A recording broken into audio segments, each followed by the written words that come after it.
considered by the committee. An advert calling for submissions went out using various platforms. Currently, we received 325 submissions, and the content team is looking at all those submissions and will produce a report for the consideration of the committee at a later stage. Lastly, the government of Peru is to declare a state of emergency in the capital Lima following a wave of protests that's left at least one person dead and dozens of police officers injured. Prime Minister Ernesto Alvarez said a package of measures was being prepared to tackle insecurity. The BBC's Mimi Swebi. Youth-led demonstrations have brought thousands of Peruvians onto the streets in Lima and other cities. They're frustrated by the authorities' failure to tackle the spiralling crime crisis. Extortion is at an all-time high, with dozens of transport workers and other victims killed for refusing to pay protection money to gangs, such as Venezuela's Tren de Aragua and Peru's Los Polpos. The immensely unpopular former president Dina Boluarte was impeached by Congress last week for moral incapacity, but her successor Jose Hari is proving equally unpopular. He's now Peru's seventh president in less than a decade, but some question how long his office may be. For any news stories you'd like to share with us, please send us an email to newsroom@channelafrica.co.za or call us at +27 11 714 4459. Channel Africa News, I'm Oneli Tsinsi. SABC News.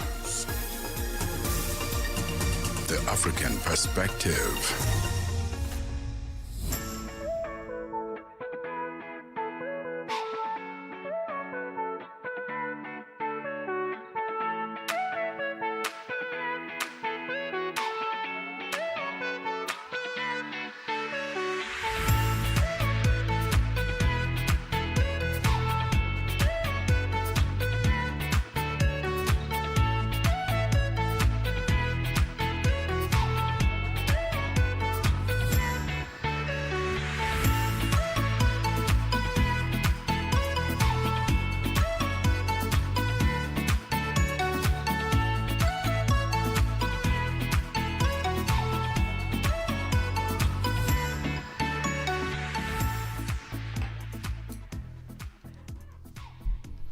6 minutes after 1 p.m. Central African Time. Good afternoon and welcome to The Upside, your gateway to the good life on Channel Africa, the African Perspective, with Tebogo, Lekhuleni and Mmatsheko Mosito, coming to you live from the Auckland Park Studios in Johannesburg, South Africa. Happy Friday to you and yours. Thank you so much for tuning in this afternoon. Join us live on our social media platforms at Channel Africa on Facebook and YouTube, and at Channel Africa 1 on TikTok. If you have DSTV, it's channel 802, OpenView channel 628, and as always you can download that SABC Plus app so you can take us with you wherever you go on your Android or your iOS device. Alternatively, check out our newly revamped website, www.channelafrica.co.za. It's a good afternoon to you, Mmatsheko Mosito. How are you doing? Hey, tada! I'm good. How's How your you doing? Yeah, how's your Friday going so far? It's actually really slow, and that's exactly how I like it. I'm such a slow person. I remember, actually, as I said, I remember my primary school teacher used to call me slow coach. Come on, slow coach. I've always been a very slow person. How I have been able to survive for 75 years in Johannesburg is a mystery that needs to be put in a test tube and studied. Are you multiplying the years you've been in Joburg because of the factor that things are fast-paced in Johannesburg? Yeah, no, I've been here for 75 years. No, stop it. But honestly, how I've survived, because Johannesburg, if you don't live in the city, is extremely fast-paced. I would compare it to maybe like a New York City in the US. Very, very fast-paced. Everything is fast food, fast people, pop everything in the microwave, quick, fast. Everything is instant gratification. And I'm more I'm drawn to the village. I'm more slow. Okay. Think about it. Take your time. Stretch, take your time, get a massage, welcome the sun, even if it takes 20 hours, that's okay. I'm that person. So okay.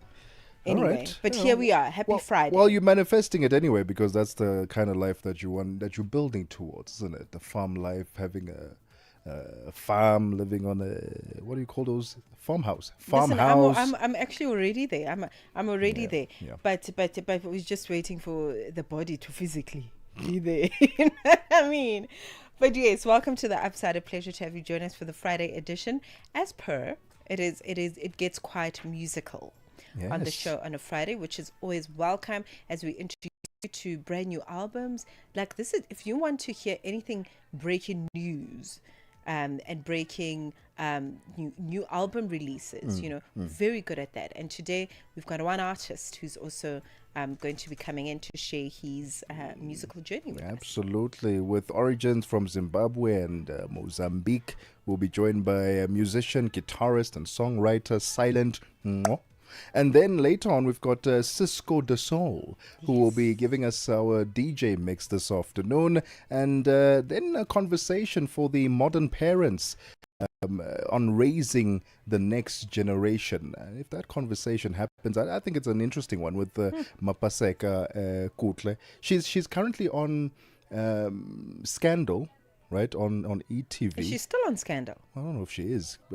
No, she's been at it. She's been in that role for 12 years, right? Yeah, with she's Dintle. been an actress. Yeah. But Scandal is coming to an end on ETV at the end of June next year, 2026, right? But we're not going to talk about that. We're going to talk about the Mommy Diaries that she'll be hosting live in Midrand. It's 10 minutes after 1 p.m. Central African time. Those are the conversations coming up on the Upside. You're more than welcome to chime in. Drop us a voice note. Let us know where you are streaming us from. +2 763 406 9126. Welcome to the Friday edition of the Upside.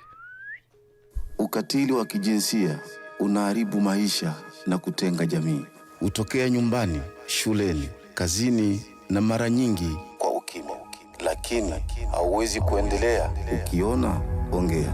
Ikiwa unaumia, funguka, kwa sababu kutofanya lolote sio chaguo. Sikiliza vituo vyote 19 vya redio kuanzia Jumatano ya tarehe 23 Julai kwenye mijadala, ushauri, tamthilia, maonyesho ya elimu na mahojiano na wataalamu, manusura, watunga sheria na nchi nzima iliyoathirika na ukatili wa kijinsia kwenye vituo vyako pendwa vya redio. Piga simu 0800 428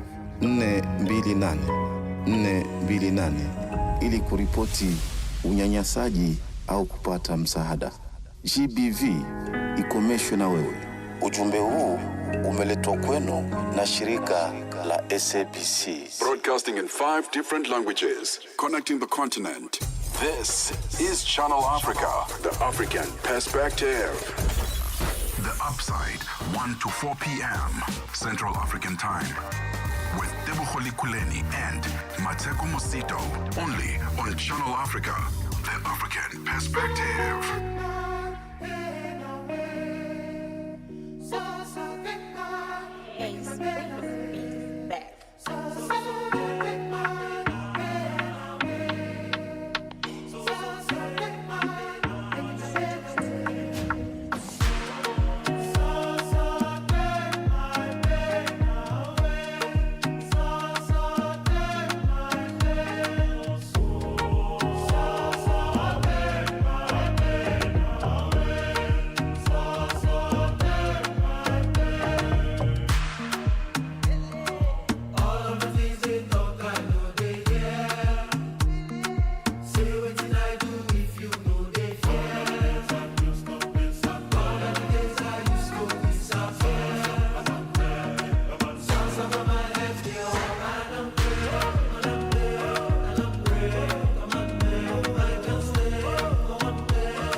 ngimthanda nje muhle bozulu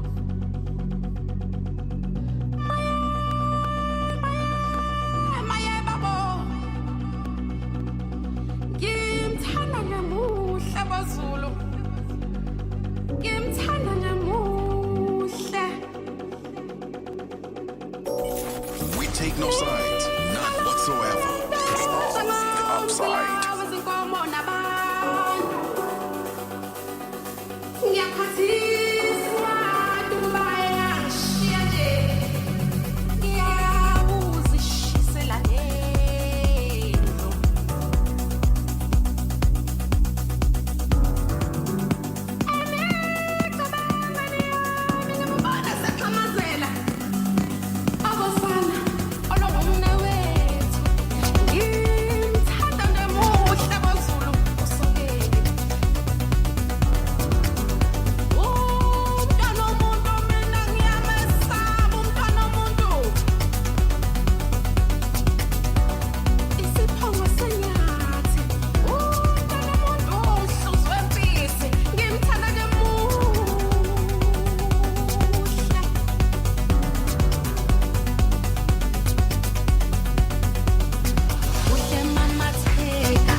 Turn up the volume.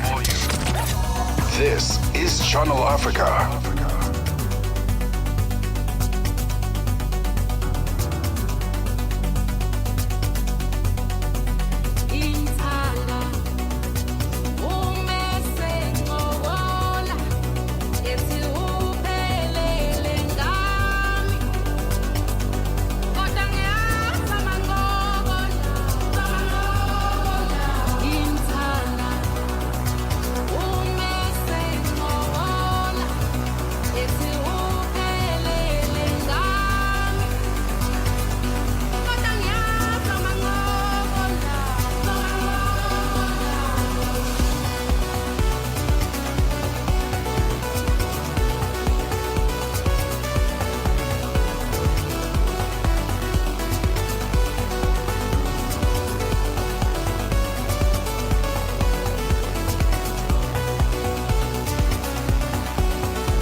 The Upside, live and real.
DJ mix this afternoon from the one and only Cisco the Soul. Joining us later on the show, live in studio. What a mix. Rated out of 10, let me know. In the comment section below on your social media platforms, at Channel Africa on Facebook and YouTube, and at Channel Africa 1 on TikTok, well, our social media platforms. Comment there below. Where are you streaming us from? And give that mix rating out of 10 for you. It's definitely a 10. You know, solid? I have massive respect for DJs. What a skill, hey?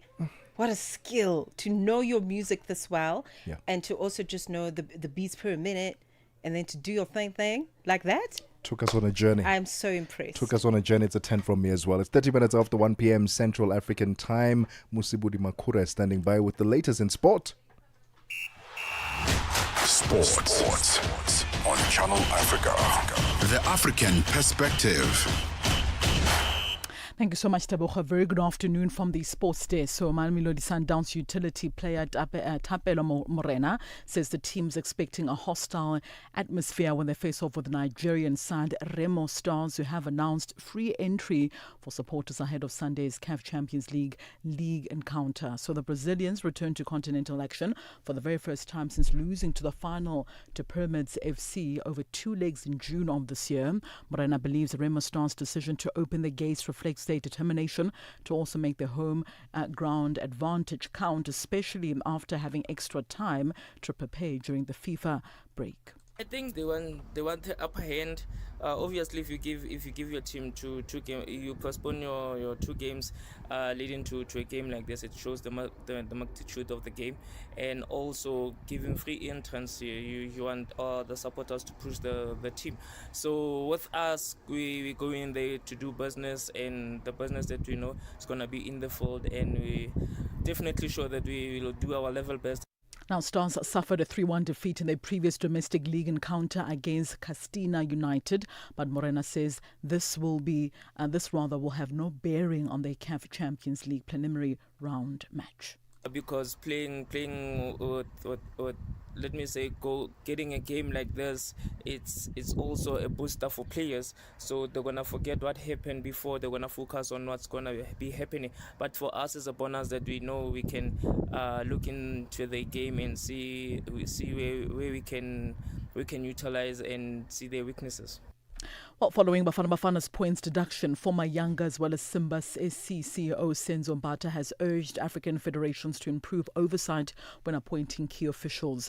Now, FIFA sanctioned SAFA for fielding suspended midfielder Tebogo Mokoena in the World Cup qualifier. Despite qualifying, Mbata told the SA Football Journalist Associations that the incident calls for serious introspection. One of the biggest gripe I have about the job that you do as administrators is that anybody and everybody thinks that he can do our job. It's a very easy thing that you can do. Unfortunately, those that are in leadership, those that are in power, no longer really worry about the quality of people that they recruit into this position. I mean, administrators in our space also, few of them still see this as a career and would really, invest in improving themselves. Now, he also says that, or rather has stressed that football administration has evolved on the African continent and Africa must adapt and keep pace with what's also happening abroad. Without administration, we can't have a match. I think it's as simple as that. Without the proper administration, we cannot have a match. So it is very, very, very important to have a very sound administration to ensure that our teams can perform on the pitch. It is our job for behind the scenes as administrators to make sure that everything just runs smooth. So we need to be on top of our game. We need to understand what is happening, and we need to be just abreast with the environments that we're operating in. And finally, Naomi Osaka has pulled out of the Japan Open before Friday's quarterfinal because of a leg injury sustained in the second round.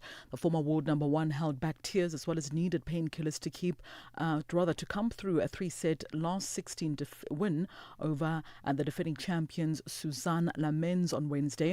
Now, the top seed Osaka, who completed the match with strapping on her left thigh, was due to face Jacqueline Christen in the last 8, but the Romanian will instead progress to the semi-finals. It is not yet known whether Osaka will play in the Pan-Pacific Open in Tokyo later on this month. Now, the 4-time Grand Slam champion is the latest high-profile player to suffer late-season injury issues.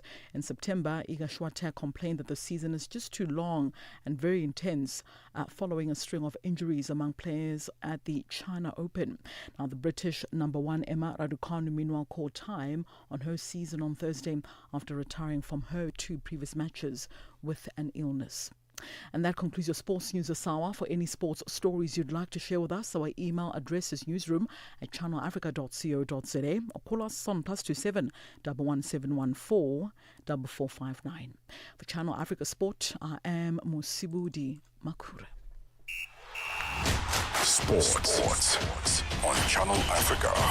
The African perspective. Hi there. Do you want to elevate your business and give it a voice in South Africa and Africa as a whole? Well, in that case, let Channel Africa make this a possibility. Channel Africa is willing to advertise your business for as little as 30,000 rands or $1,719.18. To get access to these great rates, send all requests to mokwenata@SABC. That's MOKOENATA@SABC. Channel Africa, the African perspective. 36 minutes after 1 p.m. Central African time. Let's get the latest in business news. Chanduko Ligeke standing by. Business news on Channel Africa, the African perspective. Thank you, Tebogo. Good afternoon. South Africa's Department of Trade, Industry and Competition, DTIC, says it is pleased with the success of this year's Export Symposium and Expo, which brought together experts, exporters and buyers from across the African continent and beyond to strengthen trade ties and promote South African products abroad. Speaking to Channel Africa on the final day of the event, the DTIC's Chief Director for Export Promotion and Marketing, Zanele Sani, says the symposium achieved its goal of fostering robust dialogue on key trade issues, from market diversification and finance to trade agreements. Channel Africa's reporter Michael Mbewe. The Department of Trade, Industry and Competition organized the Export Symposium and Expo to strengthen South Africa's position in global markets by equipping local businesses with the knowledge, networks and opportunities to expand their exports. The event served as a strategic platform for dialogue among policymakers, trade experts, financiers and exporters, focusing on how South Africa can diversify its export markets and take better advantage of international trade agreements. Zambia has reached bilateral debt restructuring agreements with some of its Chinese creditors, including the Export-Import Bank of China. The deals represent a major milestone in the country's long and complex journey to reorganize its debt, a process that began after Zambia became Africa's first sovereign defaulter in the aftermath of the COVID-19 pandemic. Economist Trevor Hambai says it creates the fiscal space for Zambia to reduce its debt to sustainable levels and open the door for private investment in the country. He shares some of the lessons that African countries can learn from Zambia's debt management process. Firstly, is that we need to be able to manage our debt situation a lot better. This cyclical challenge where countries fall back into debt and then they're asking for forgiveness is an issue of poor fiscal management, and this must be addressed. But secondly, in terms of the debt restructuring that Zambia has undergone, firstly, is that the process has taken more than 4 years to be able to complete, and this is a very difficult issue in terms of having to be able to resolve country's debt situation. South African Minister of Communications, Solly Malatsi, has signalled government's readiness to engage on key reforms in the ICT sector to create policy certainty that encourages private sector investment. Malatsi is hosting a policy colloquium in Pretoria, bringing together industry leaders, regulators, academia and civil society. The talks come as the department grapples with several policy processes, including the South African Broadcasting Corporation funding model that could shape the trajectory of the sector for years to come. Malatsi assured stakeholders that government is approaching the discussions with clear intent and purpose. But I want to assure you that from our side, we are approaching today with an intent and purpose. And that is to ensure that our responsibility is to prove through the actions that we take that we can lead to genuine intervention and transformation of this sector through the actions that we will take. A landmark agreement to reduce carbon emissions from global shipping is in danger of collapsing after U.S. President Donald Trump intervened against it. The deal to force shipping companies to pay for their carbon emissions was due to be signed by representatives from most member states of the International Maritime Organization, IMO, who are meeting in London. The BBC's Esme Stollard has the details. It was called historic when, in April, after a decade of negotiations, countries struck an agreement to impose fees on ships that breached global emission standards. The International Maritime Organization has reconvened in London and was due to approve the deal today.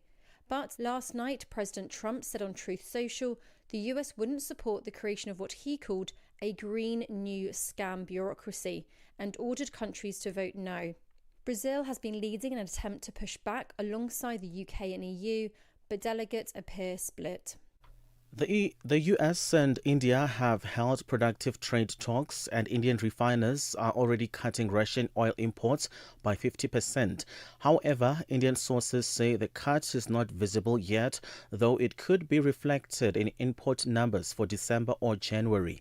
Refiners had already placed orders for November, loading that included some cargoes for December arrival as well. The Indian government has not yet informed refiners of a request to cut Russian imports. Now let's look at financial indicators. $1 in Nigeria is at 1,465 naira. In Botswana, 13 pula 25. In Kenya, the dollar is 128 shilling 25. Zambia, 22 kwacha 60. BRICS countries, $1 in Brazil is at 5 real 44. In Russia, 79 rubles 58. India, 87 rupee 89. China, 71.12. South Africa, 17 rand 32 cents. $1 is 74 pence to the British pound. 85 to the euro. Looking at commodities, gold is trading at $4,340, platinum at $1,660 per ounce. The price of Brent crude oil at $60.55 a barrel. For any business stories you'd like to share with us, please send us an email to newsroom@channelafrica.co.za, or you can call us on +27 117144459. For Channel Africa Business, I am Chanduko Ligege. Business news on Channel Africa. The African perspective. Zilipendwa na Abedi Jean de la Croix. Leo tujadili kuhusu chipukizi wanaoimba nyimbo za wasanii wengine. Unadhani hili linatokana na nini, Omari? Nadhani kweli kwamba tukizama muziki ya sasa, hasa wasanii ambao ni chipukizi, kwa kweli kwamba yani karibu kutoka muziki wao wenyewe, lakini wanakuwa wanataka kuhubiria muziki ya zamani hizo muziki ya wengine ambao tayari ni hivyo. Wengine wanadai kufanya hivyo ni kupromote vipaji vyao haraka ili waweze kujulikana. Je, yawezekana kukawa na ukweli wowote au ndio kukosa kabisa kipaji cha kuandika mistari? Ndio, unaona kwamba msanii anapoazimia kwamba kuchukua wimbo mwingine wa msanii mwingine na kurudia yani mara mbili sivyo, haionyeshi kwamba yani ndio wanaanza kazi ya muziki aizani, lakini ukiangalia kabisa asilimia kubwa utakuja kuona kwamba wanakosa ile mawazo ya kutunga muziki. Zilipendwa kila Jumamosi kuanzia saa 12 kamili majira ya Afrika ya Kati hadi saa 1 kamili majira ya Afrika ya Kati. We are on Open Views Audio Bouquet. Channel 628.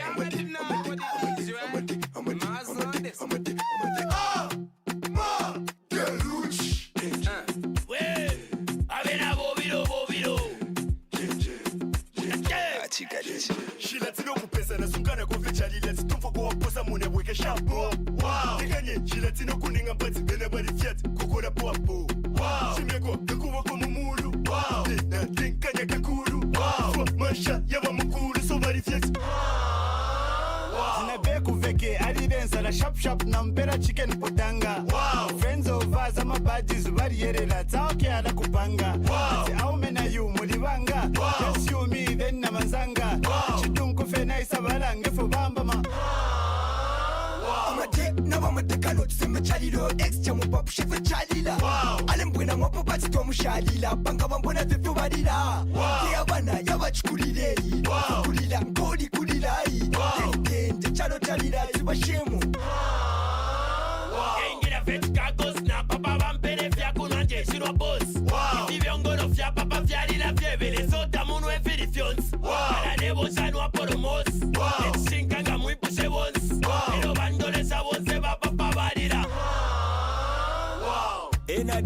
Pata kabiongo kakwe kadi fwa poteni zero. Sina the other day muchikuru kadi keka njele mibio. Party for tonight. Pande po what you like. Twende paka mubu mfiso loshi like. Nene babarira kabunga na kadura mkwanisha shani. Lebo mbesho kupiba eno kusai sanga no mamu mazali. Ono makule samba mumu kaka.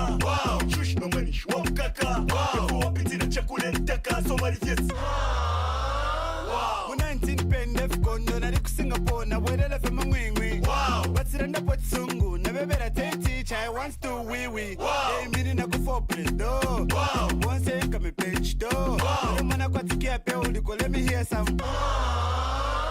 Nichikana bonzi na papa na bukelela ko kuchipesi sanku moneko. Nifuruka weka tena kuchaningo afika na kuchibinde kumakoloko. Lelo ndai kwando. Wala ngisa iboko. Wale mpoko walila. Abu bari fiat. Bana mwana na twende babiri lelo ture ya twangalile kuzanzibar. Kwachangwete konsenkwete lelo no tola na la kuzanzika. Kapo ture ya kudubai. Bana mwamba bebe ko kudubai. Efuranga ni nebo kudukai. Bebele. Bingamo ingubo ningadia moshonsa babantu balati. Ninsamba pamaluku na isi popopo gelo quality. Sasa shila yelo na kaki. Bemuda material ni satin. Sabika poswaini chisote kumanwa.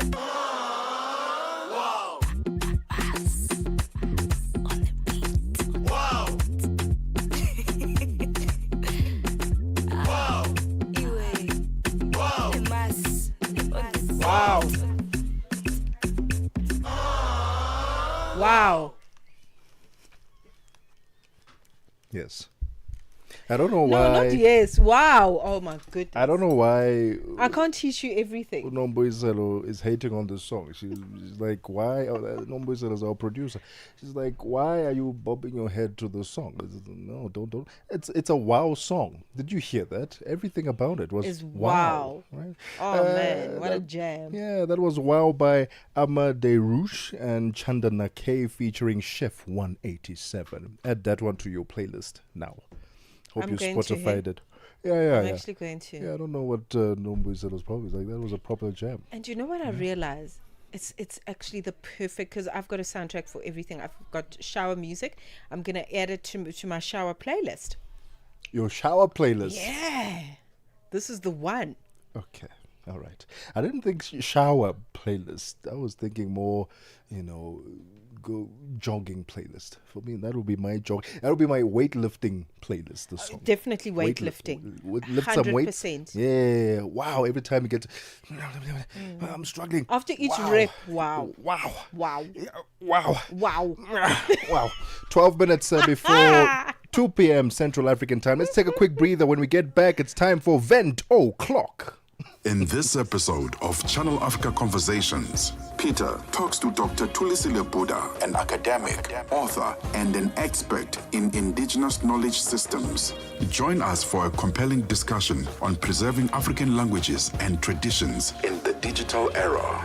Dr. Tulisile unpacks the role of educators, explorers, and how technologies like AI can support cultural preservation, and challenges us to rethink how we honor African heritage. You can find the episode on YouTube, SABC Plus, and on our website, channelafrica.co.za. This episode is a must-listen for educators, creators, and change makers across the continent. Channel Africa, the African perspective. The Upside. On the Upside, your voice matters. It's 11 minutes before 2 p.m. Central African time, and it's time for Vent O'Clock. Nomboiselo doesn't want to vent. Salo, come and vent. You don't want to vent. Vent O'Clock is an opportunity for us to, let it out. Get it off your chest. I love the way you say it. Just get it off your chest and live a brighter, lighter life. Just get it off your chest. Feel that weight off your shoulders. Nomboiselo, you still no venting? Okay. What would you like to vent about, Madam Mmatsheko? I've got a few things to vent about, but mine have to do with road situations. Yes. Road situation.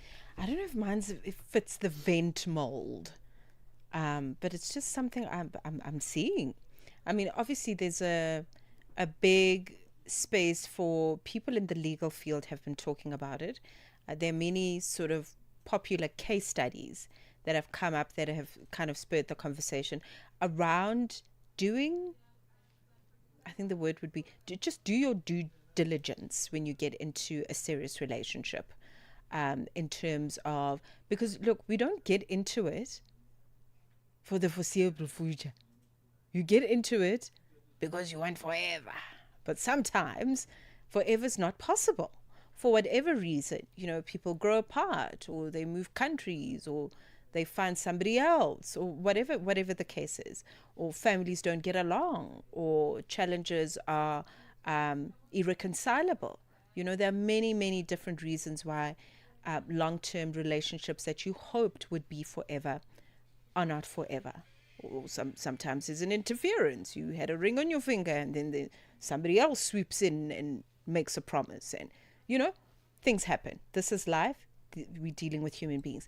But I just thought, maybe as a vent, and I think perhaps especially for women, because sometimes they're the most disadvantaged when they get into long-term contracts that are marital and all of that. You end up walking out with very little or nothing.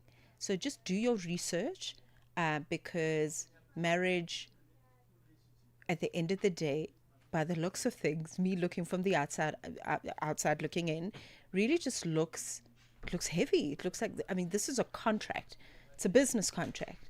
You're going to be merging assets. You're going to be merging lives. You're going to be merging families. You're going to be merging finances, businesses, all sorts of things. So if you don't do your homework, you will give the next person half that they maybe, in your belief, they didn't work for. Right? So just to vent on behalf of the ladies, just do your homework. That's all. Do your homework. Ask a couple of people that have been through a similar situation where they were so in love. Because apparently, I don't know if this is true, but apparently the love fades at some point.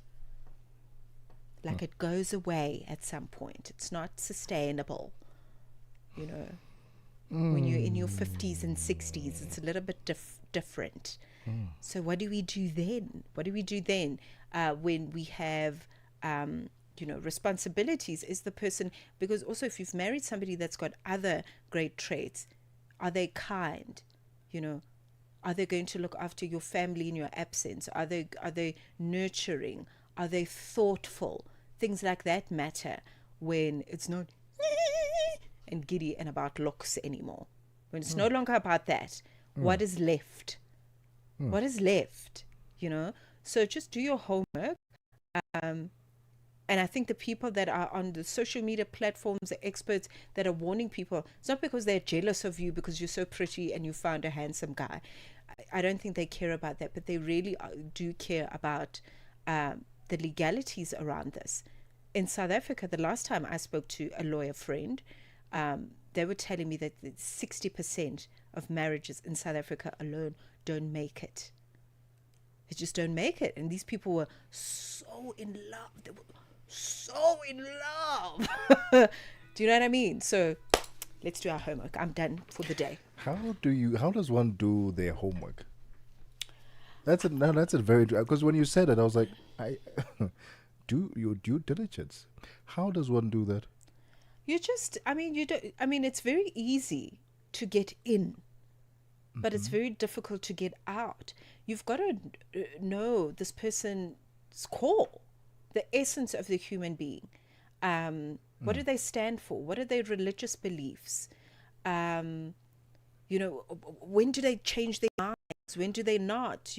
What's their attachment style? Things like that I think are fundamental, because if you don't have the same, or at least align in terms of how you view life, it might be challenging. I'm not saying that stuff doesn't change. People change all the time, but you are most likely to make it work if there are certain things that are similar, I think.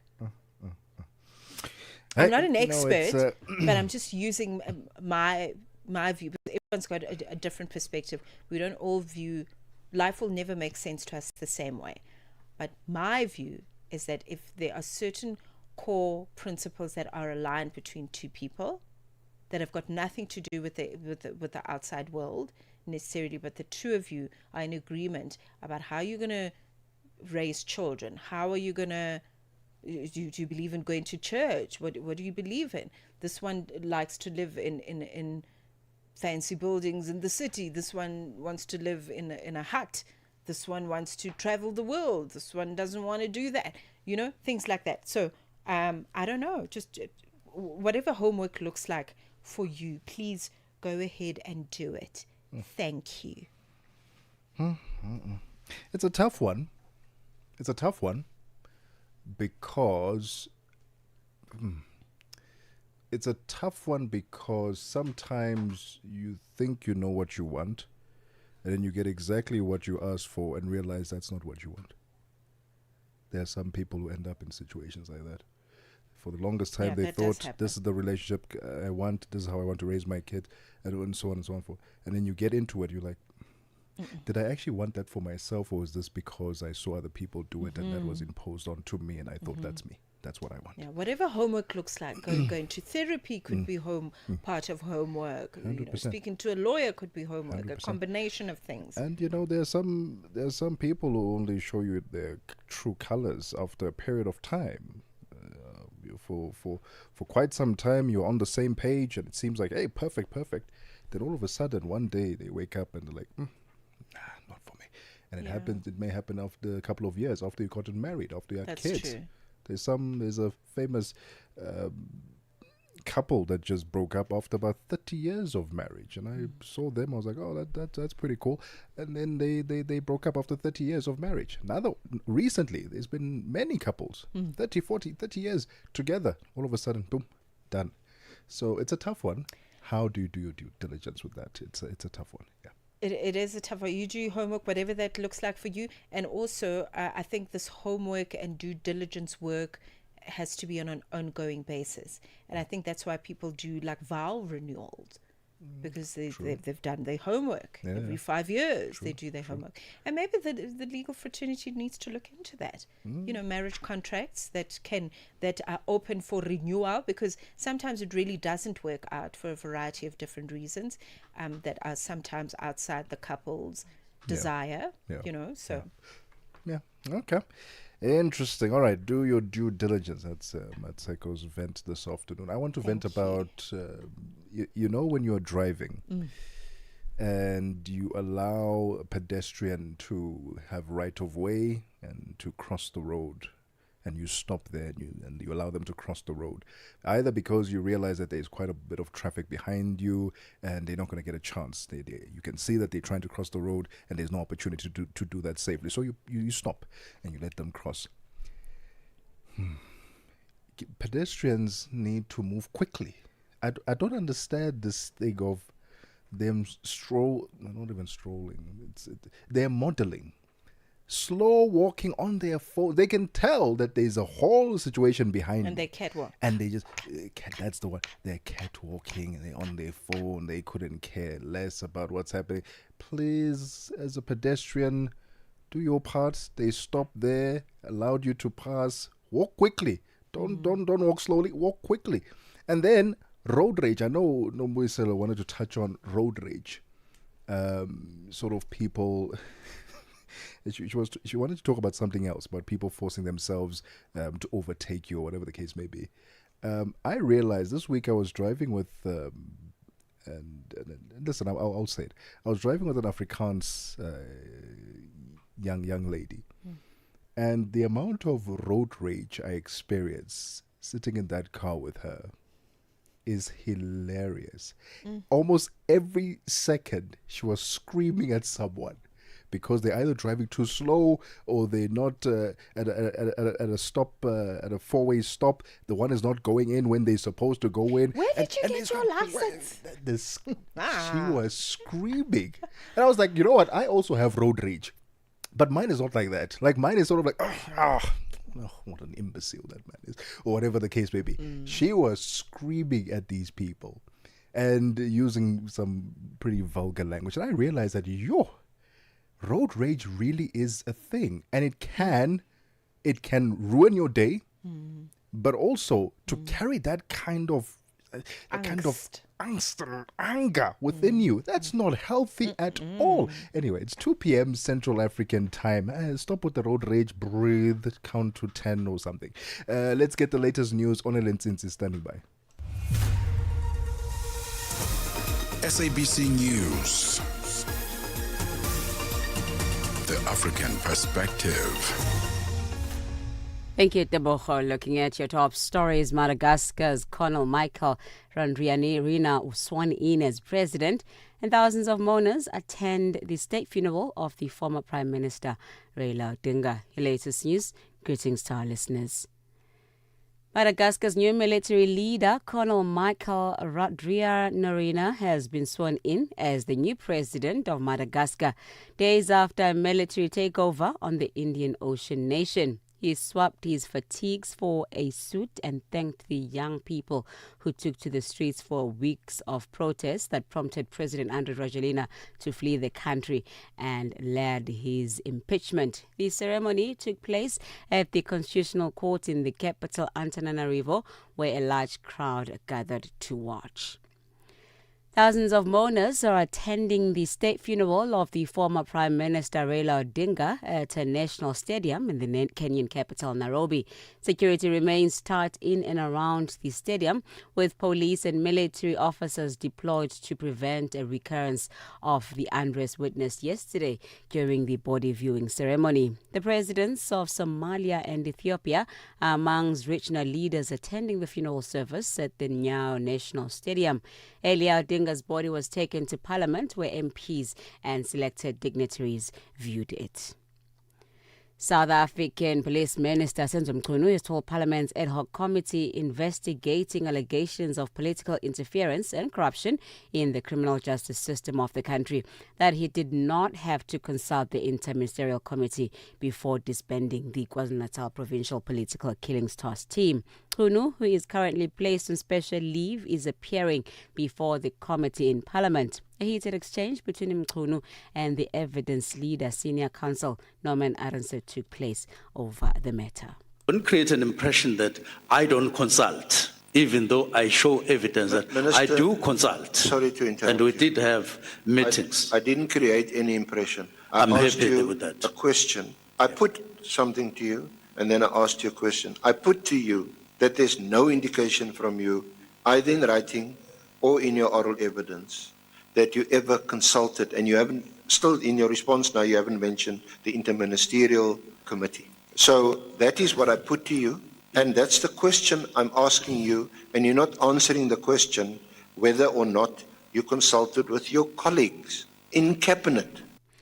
Meanwhile, South Africa's public has until close of business today to send submissions to Parliament's ad hoc committee on issues of national security concerns that they would like to bring to the attention of the MPs. Police Minister Senzo Mchunu, who has been on special leave of absence, is the current witness before the committee. Any individual with information that may contribute to the investigation can make a submission to the ad hoc committee. A legal advisor to Parliament, Dr. Thulisile Ganyaza Dwalo, explains that the public submissions will be considered by the committee. An advert calling for submissions went out using various platforms. Currently, we received 325 submissions, and the content team is looking at all those submissions and will produce a report for the consideration of the committee at a later stage.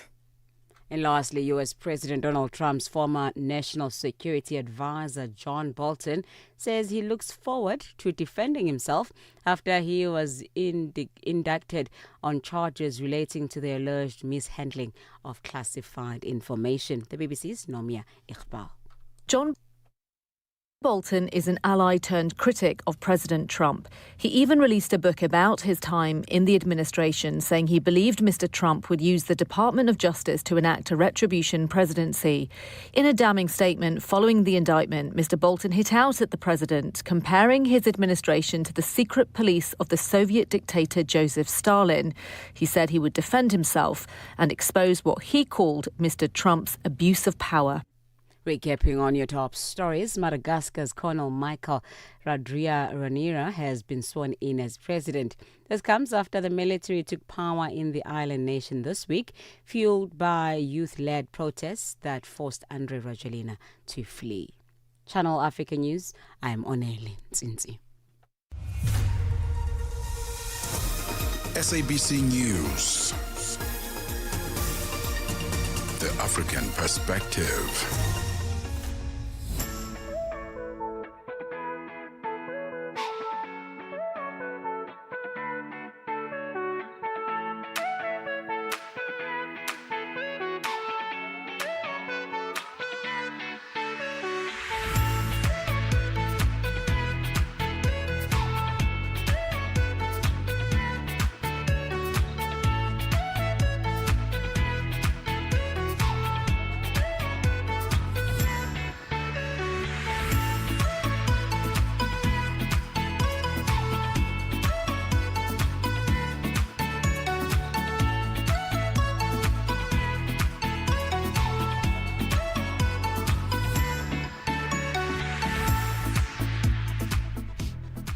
It is 6 minutes after 2 p.m. Central African Time.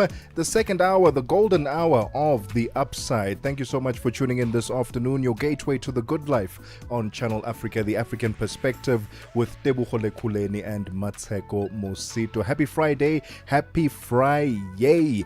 Coming up in this hour, we get into conversation with the man himself. We heard his DJ mix earlier on in the show, Cisco de Soul. He'll be joining us live in studio, and we're going to get an exclusive peek at his latest project, which will be dropping next month, if I'm not mistaken, in November. And we're going to get the exclusive right here on The Upside. As per always, like we're just known for exclusives. So please tune in. It's going to be wonderful. I love his name, Cisco de Soul. Cisco de Soul. You could bottle it and sell it. Such a beauty of a name. That's what he's doing. That's what he's doing now. I love that. And he's going to be joining us in studio. If you have any, if you're a lover of Cisco de Soul, I'd like to say hi to him, right? Maybe drop him a few questions because he's been traveling. He's been all over Asia. He's been doing amazing things there. And we'll be talking about the project, the Beijinger. That's the name of the project, the Beijinger. We'll be talking about that. But if you'd like to say hi to him, wish him well, ask him some questions, +2763 406 9126 is the WhatsApp line, or drop us a comment below on our social media platforms at Channel Africa on Facebook and YouTube, and at Channel Africa 1 on TikTok. It's a Friday, but the weather, Mmatsheko, is not giving. I say it's not giving because tomorrow and Sunday, according to this weather app on my phone, it's going to be raining. Like Where is this? No, this is on my web. What do you call it? Weather app on my phone, right? Johannesburg. This is in Germiston. Yeah. But Johannesburg, Germiston, so similar vibes. Rain tomorrow. Rain on Sunday, 35%, and then tomorrow, and then it's going to be raining until Tuesday next week. Well, that sounds like it's healthy for vegetation. Fantastic for vegetation. I was thinking the same thing. Fantastic for vegetation. We can have food. But it means... So my question is, when it rains, a rainy weekend, are you outside or are you at home when it's raining? Well, it depends on what needs to be done. I need to be at a funeral tomorrow in Pretoria. So I'm definitely not going to be home. That's for sure. Pretoria. The closest I have to Pretoria is Henops. Henops, it's in Centurion. No rain tomorrow. Okay. In the Centurion area. Yeah. Oh, here's Pretoria. I've got Pretoria. Oh, no rain tomorrow in Pretoria. It's only German. So even if it was raining, we've got somebody we love that we need to bury. So that's what we're going to do. Come rain or shine. Come rain or shine. Come rain or shine. What do you do when it's raining? It's a rainy weekend. Are you staying indoors, Netflixing and chilling, or are you out and about? You don't mind. It's raining, but it's warm. It's not like the cold, chilly rain like in winter. So what do you do? Let us know on our social media platforms at Channel Africa on Facebook and YouTube, and at Channel Africa 1 on TikTok. It's 10 minutes after 2 p.m. Central African Time. Cisco de Soul will be joining us live in studio. Je, una jambo lolote akilini mwako? Je, una shauku kuhusu masuala muhimu? Na je, una maoni ambayo unataka yasikike? Kweli, hili jukwaa ni la kwako. Piga simu au tuandikie kwenda WhatsApp namba alama ya kujumulisha 2760552594 na tutakupigia simu. Mtangazaji wa habari zetu za Afrika Kusini mjini Johannesburg. Hivyo unaweza kuwa mshirika kwenye matangazo yetu. Sio mazungumzo tu, ni fursa yako ya kuchangia maoni yako na kushirikiana na jumuiya ya wasikilizaji wanaotamani mtazamo wako. Tufuate kwenye mitandao ya kijamii. Tembelea tovuti yetu www.channelafrica.co.za na uwe tayari kushiriki na kuchangia maoni yako kwenye Channel Africa. Channel Africa, mtazamo wa Kiafrika. Call us on +27 63 406 9126. I can see my whole world changing. And contribute to the conversation. Let the good times roll. From the 10th of October, make a note. Channel Africa is stepping into a brand new era with the launch of our upgraded website and app. It's easy, fresh, and always on your fingertips. Wherever you are in the world, Africa's voice is just a click away. The future of Channel Africa goes live from the 10th of October. Don't miss the moments. Tune in and turn up the volume. This is Channel Africa.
that banga. 15 minutes. What a banger. What a banger. 15 minutes after 2 p.m. Central African time. That song, you're probably wondering, why can't I Shazam it? What's happening? I can't Shazam it. That's because this was an exclusive. It's going to only be released in November.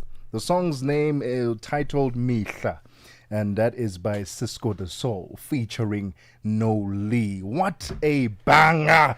Oh my God. You know, we've got our December soundtrack. We've got it sorted now. This one is coming out in November. Perfect time for December. And Cisco the Soul is joining us in studio to tell us about it and his upcoming projects and what he's released so far. Ladies and gentlemen, without wasting any more time, he's traveled all the way. He's been in every single country in the world. He's been in Asia. Rightfully so. he's been traveling, and what an honor and a privilege it is for us to have the man himself. Ladies and gentlemen, please welcome to the Upside and welcome to Africa, Cisco the Soul. Thank you very much. I appreciate it. What a drum roll, what an intro. I really feel at home. It's a very warmth welcome. Yeah, this is home, man. How are you doing, man? You've been traveling. Hey, man, I'm sure you're exhausted, but how are you doing? I'm good. I can't complain. I'm in great spirits now that you guys have given me this great intro. Yeah, I tell you what, man, we were listening to that song, and the first thing that came to mind was that, okay, all right, so he's dropping a banger after another banger after another banger after another banger. Yeah, you're the gift that keeps on giving, Cisco. But I want to know, for the fans listening in, where this journey all began, because we know you now to be Cisco the Soul, and perhaps you can even tell us the inspiration behind the name itself, Cisco the Soul. Where did this all begin for you? It goes all the way back to when I was about 12 or 13 years of age. I was just messing around in my uncle's computer, and then I figured out that I could make music. Before figuring out that I could make music, I figured out that I had a passion and love for music. Wow. And then obviously I worked towards it, and then I perfected the skill. And then fast forward later, now I'm this person that has learned the skill, that is skilled, that is equipped, that's now a producer, that's ready to take on the world. And then now obviously I have to come up with the name. And then I was like, well, my first name is Francisco Uvusumuzintlov. So Francisco is my first name. So I was like, I don't want to shy away from my first name because everyone calls me by my first name, but the name is Cisco. So I was like, yeah, Cisco sounds very too basic. Let me add a little, catch up to the name, a little sauce to the name. Flavor, and then I was like, but I didn't want to shy away from what I represent, which is soulful house music. You know what I mean? So I was like, okay, Cisco the Soul. Meaning the soul stands for the soul in the music. Love that. Love that, man. Love that. Yeah. I was saying that your name is so beautiful. Like we could bottle it and sell it. Like it's exquisite, and we can hear the soul in the music. Thank you. And like the people back home would say, "Wena wendlovu." Yeah, thank you. Big love. Let's expand on Beijinga. Yeah. And I really appreciate that about you, that you are so explorative in sound, in continental exploration and all of that. Maybe it's your Akashic records, I don't know. But there's something special there. How did your time in Asia influence just and shape your production in music? My time in Asia really influenced the shape of my production in music and me as a whole, by literally the experience being in Asia, staying there for years and leaving what I literally built here in the country to go start afresh, also in a continent where it's really difficult and where you hardly see someone of a skin color, you know what I mean? So that shaped me, and that propelled me, that inspired me to actually represent where I'm from and fly our flag very high. So in terms of my inspiration and my passion staying in Asia, was my tours were literally like my inspiration to make the music that I make. It's the culture, the music, the infrastructure. Well, not to shy away from the entertainment nightlife on its own in Asia. It's insane. It's on steroids. So that plays a massive role in my music. Which parts of Asia exactly did you spend the most time in or live in? Yeah. So okay, I'm gonna run you back to the Beijing. You said the Beijing, right? Yes. So that's how I got my name, the Beijing, because I was based in Beijing, China. Okay. Yeah, that's Nice the city one. of the capital city of China. So that's how I came about the name, the Beijing. So I was based in Beijing for about 3 years. Obviously, went there to cement a career, and then fast forward later, I just saw myself just touring the entire continent of Asia, and then the rest is history. Yeah. So you're an Asian also. I call myself the Blackanese. The that makes sense. I love that, man. It's 21 minutes after 2 p.m. Central African time. We're still in conversation with Cisco de Soul, and we'll take a quick breather. When we get back, I want to understand more about why he decided to go to Asia. Why did you leave South Africa? What was happening that you decided to go to Asia? And then we'll talk about the Beijinger and also his latest project, which will be released in November. Mihla, don't go anywhere. Africa. It's time to plug into the heartbeat of the continent. Tune in to Channel Africa, your go-to radio station that broadcasts in 5 different languages. L'Afrique du Sud célèbre la journée nationale du Kabla hujaitwa kwa jina la Double K or more of our forests have been destroyed. Tamo Partido Africano da Independência da Guiné. See, Channel Africa represents every corner of this amazing land. From Lagos to Cape Town, Nairobi to Dakar, we've got you covered with the freshest news, music, and cultures. So, turn up the volume, feel the rhythm.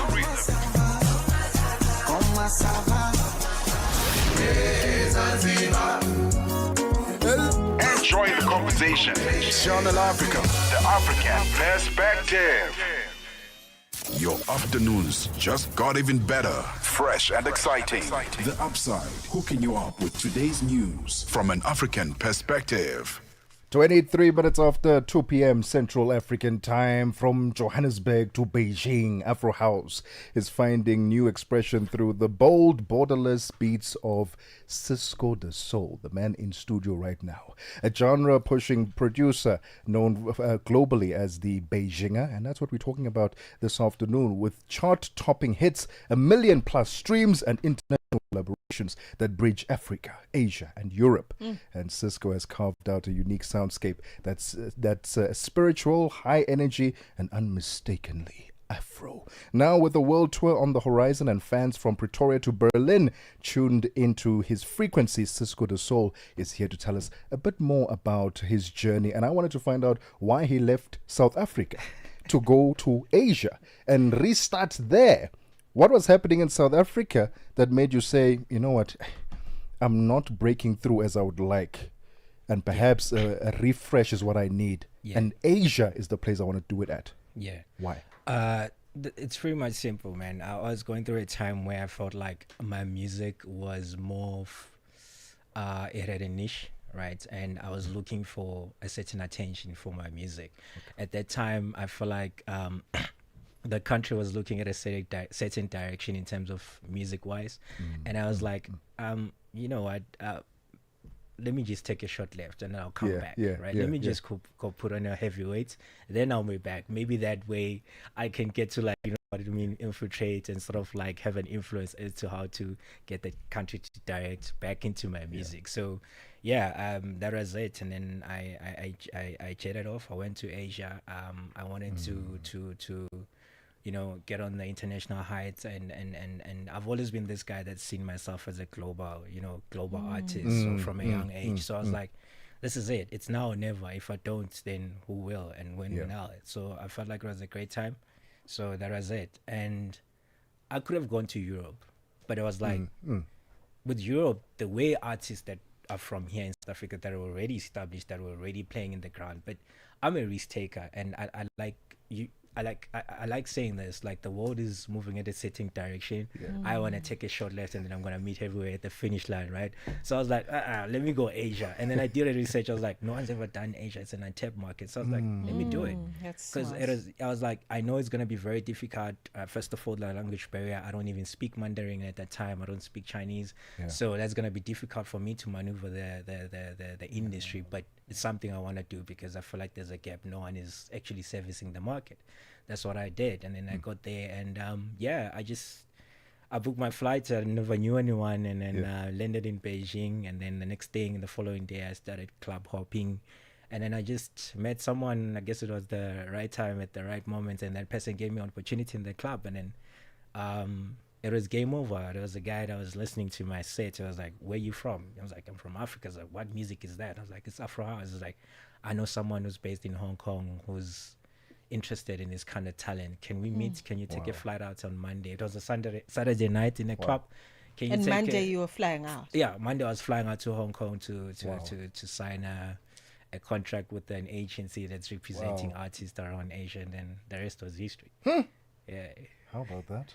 No, you know what? I mean, that is an incredible story. Thank you. And as you're narrating it, I'm seeing like a documentary of sorts, you know, because I think you are really at the top, at the height of this dance music scene and culture that's evolving, that's becoming more globalized, and you're championing that. What an inspiration. But also, it's one thing to be talented, but another thing to have that level of mindset. Because I'm thinking, you know, we have a lot of talent in on the African continent, but we don't have that mindset. That's I know I can do this. This is what I'm going to do. These are the calculated risks I'm going to do. I'm going to go for it. And you are you are literally a drop in the ocean in terms of that level of mindset. So talk to us about just making those connections and breaking those barriers. You know, the language barriers that you talk about, you know, getting into, you know, culture shocks and introducing the music. How were you able to, I don't know if convince is the right word, but really infiltrate the market to a point where they were like, wow, now we cannot ignore you? It was kind of difficult and easy for me. I would say it was easy because I was very persistent and I was very resilient. I left home knowing exactly what I wanted to do, wanting to change the game and wanting to inspire other kids back home to say, yo, where I come from, you know, there wasn't really like the neighborhood I grew up in. There wasn't really like much superstars that came from there. So I was like, I want to be the first to do this so I can actually inspire other kids. So when I finally did it, when I got the break that I got, I had to make sure that my game was literally like on an A-list. So my music, my DJ sets, my everything, every chance I would get, I would make sure that I excel. I do my best, right? So in terms of gigs, I would never show up late at a gig, and I would make sure that I play as if there's like the music director from Universal Music, whatever, listening, right? You know, so because that's the mentality that I had. Every time I drop a set, wherever I step into a room, I make sure that I put on the mentality that there could be someone who would show interest in me, so I should just, you know, impress and represent. I love that. I love that discipline. It's very important to have discipline. Even if you become very successful, being disciplined is very important. Knowing that there's an audience who's ready to receive, you know, your talent on stage and your gift on stage. And when you don't show up, it's not just disappointing the promoters, you're disappointing the fans as well. So being disciplined, starting on time, being there on time, these are the basics, and you're on the right track with that one, man. And I appreciate the fact that you respect your craft and you respect the people who enjoy your music. I'm going to play a quick game of chance with you. Okay. It's called Black or Red.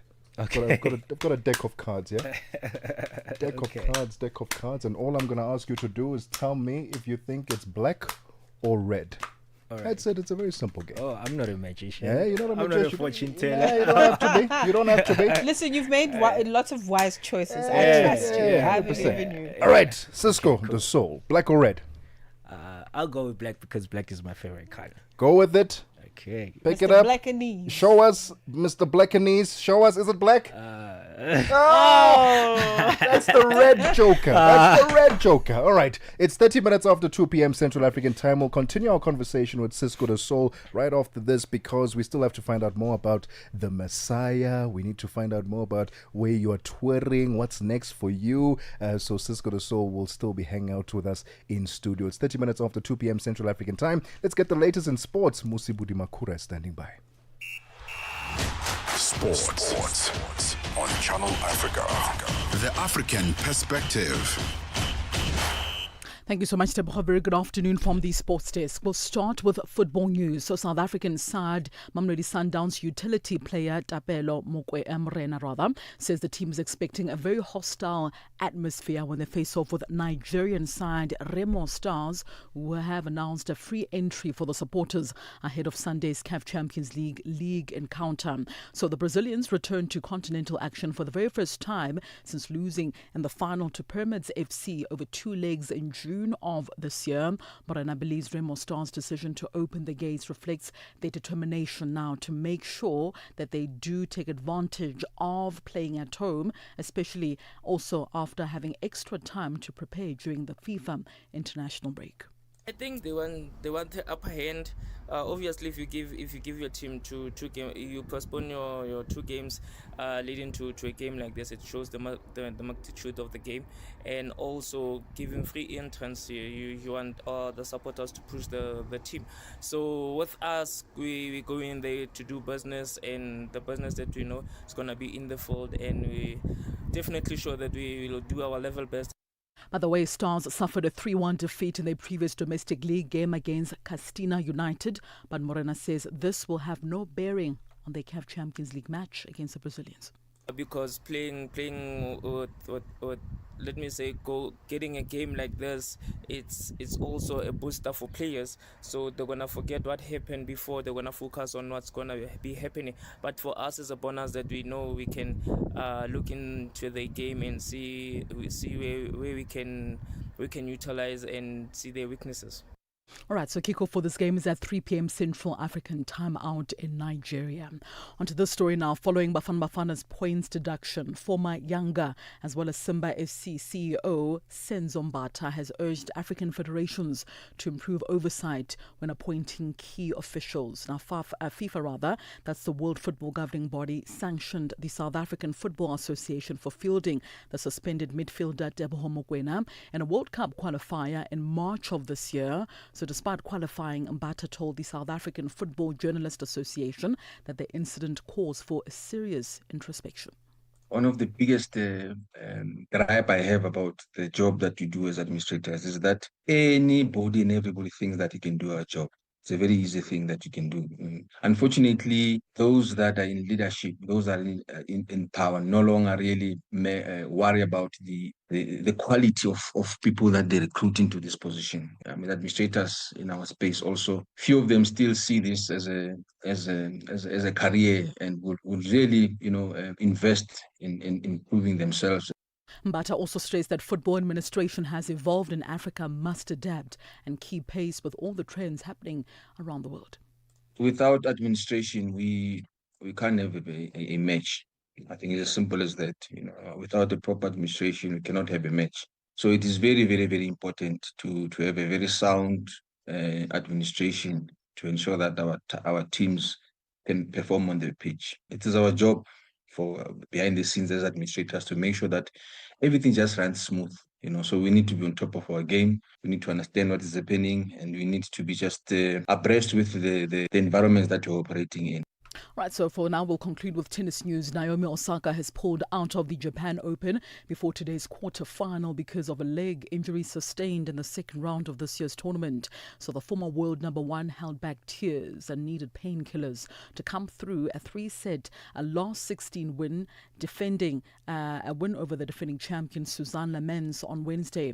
The top seed Osaka, who completed the match with a strapping on her left thigh, was due to face off with Jacqueline Alan Christian in the last 8, but the Romanian will now instead progress to the semi-finals without playing a game. It is not known whether Osaka will play in the Pan-Pacific Open in Tokyo later on this month. The 4-time Grand Slam champion is the latest high-profile player to suffer a late season injury issues. In September, Iga Swiatek complained that the season is too long and too intense following a string of injuries among players in the China Open. British number 1 Emma Raducanu called time on her season on Thursday, this after retiring from her 2 previous matches due to illness. And with that, it concludes your sports news this hour. I do return in the third and final hour of The Upside with a final sports update. As always, for any sports stories you'd like to share with us, remember to send us an email. That's to newsroom@channelafrica.co.za. Alternatively, give us a call. The newsroom line is +27 11714 4459. I'm back with more sports news in the next hour. It's 14:35 p.m. Central African Time for Channel Africa Sport. I am Mosibudi Makura. Sports on Channel Africa. The African perspective.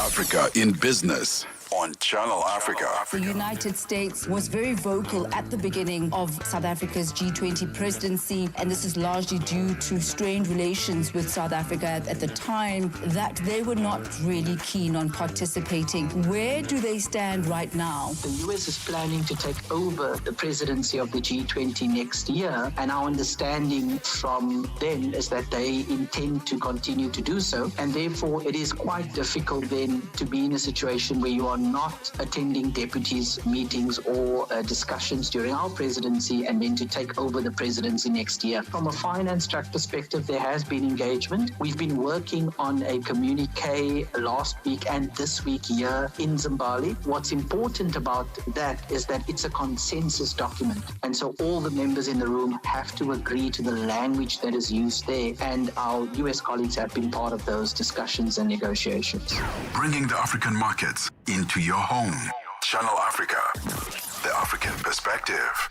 37 minutes after 2 p.m. Central African Time. Let's find out how the markets are moving. Chanduko Ligege is standing by. Business news on Channel Africa, the African perspective. Thank you, Tebogo. Good afternoon. South Africa's Department of Trade, Industry and Competition, DTIC, says it is pleased with the success of this year's Export Symposium and Expo, which brought together experts, exporters and buyers from across the African continent and beyond to strengthen trade ties and promote South African products abroad. Speaking to Channel Africa on the final day of the event, the DTIC's Chief Director for Export Promotion and Marketing, Zanele Sani, says the symposium achieved its goal of fostering robust dialogue on key trade issues, from market diversification and finance to trade agreements. Channel Africa's reporter Michael Mbewe.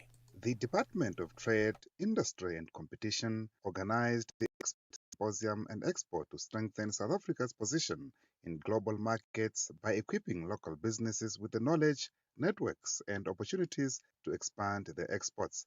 The event served as a strategic platform for dialogue among policymakers, trade experts, financiers and exporters, focusing on how South Africa can diversify its export markets and take better advantage of international trade agreements. Still in South Africa, the Minister of Communications, Solly Malatsi, has signaled government's readiness to engage on key reforms on the ICT sector to create policy certainty that encourages private sector investment. Malatsi is hosting a policy colloquium in Pretoria, bringing together industry leaders, regulators, academia and civil society. The talks come as the department grapples with several policy processes, including the South African Broadcasting Corporation SABC funding model that could shape the trajectory of the sector for years to come. Malatsi assured stakeholders that government is approaching the discussions with clear intent and purpose. But I want to assure you that from our side, we are approaching today with an intent and purpose, and that to ensure that our responsibility is to prove through the actions that we take that we can lead to genuine intervention and transformation of this sector through the actions that we will take. South Africa's Minister of Education, Manamela, has launched Minister of Higher Education, Manamela has launched the new 4th Industrial Revolution Center of Excellence at Motheo TVET College in Bloemfontein, Free State Province. The center is part of a National Education Training and Development Practices (SETA) ETDP SETA initiative to equip young people with future-ready skills and link education with industry needs. Since 2020, the ETDP SETA has strategically invested in building 4th Industrial Revolution Centers of Excellence and TVET colleges across the country. To date, 9 of the 10 initial centers are fully operational. In other news, a landmark agreement to reduce carbon emissions from global shipping is in danger of collapsing after U.S. President Donald Trump intervened against it. The deal to force shipping companies to pay out for the carbon emissions was due to be signed by representatives from most member states of the International Maritime Organization (IMO), who are meeting in London. The BBC's Esme Stollard has the details. It was called historic when, in April, after a decade of negotiations, countries struck an agreement to impose fees on ships that breached global emission standards. The International Maritime Organization has reconvened in London and was due to approve the deal today. But last night, President Trump said on Truth Social the US wouldn't support the creation of what he called a green new scam bureaucracy and ordered countries to vote no. Brazil has been leading in an attempt to push back alongside the UK and EU, but delegates appear split. Bank of England Chief Economist Hugh Pill says the Bank of England will make changes to explain in more details its decision on interest rates and the monetary policy issues from next month. The bank is taking concrete steps to respond in response to a review on how its forecasting should adapt to greater uncertainty in the world economy and its communication process, published last year by former Federal Reserve Chair Ben Bernanke.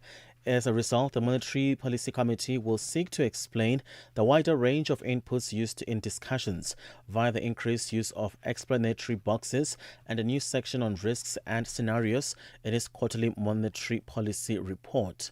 Now let's have a look at financial indicators starting in Nigeria. The dollar is trading at 1,465 naira.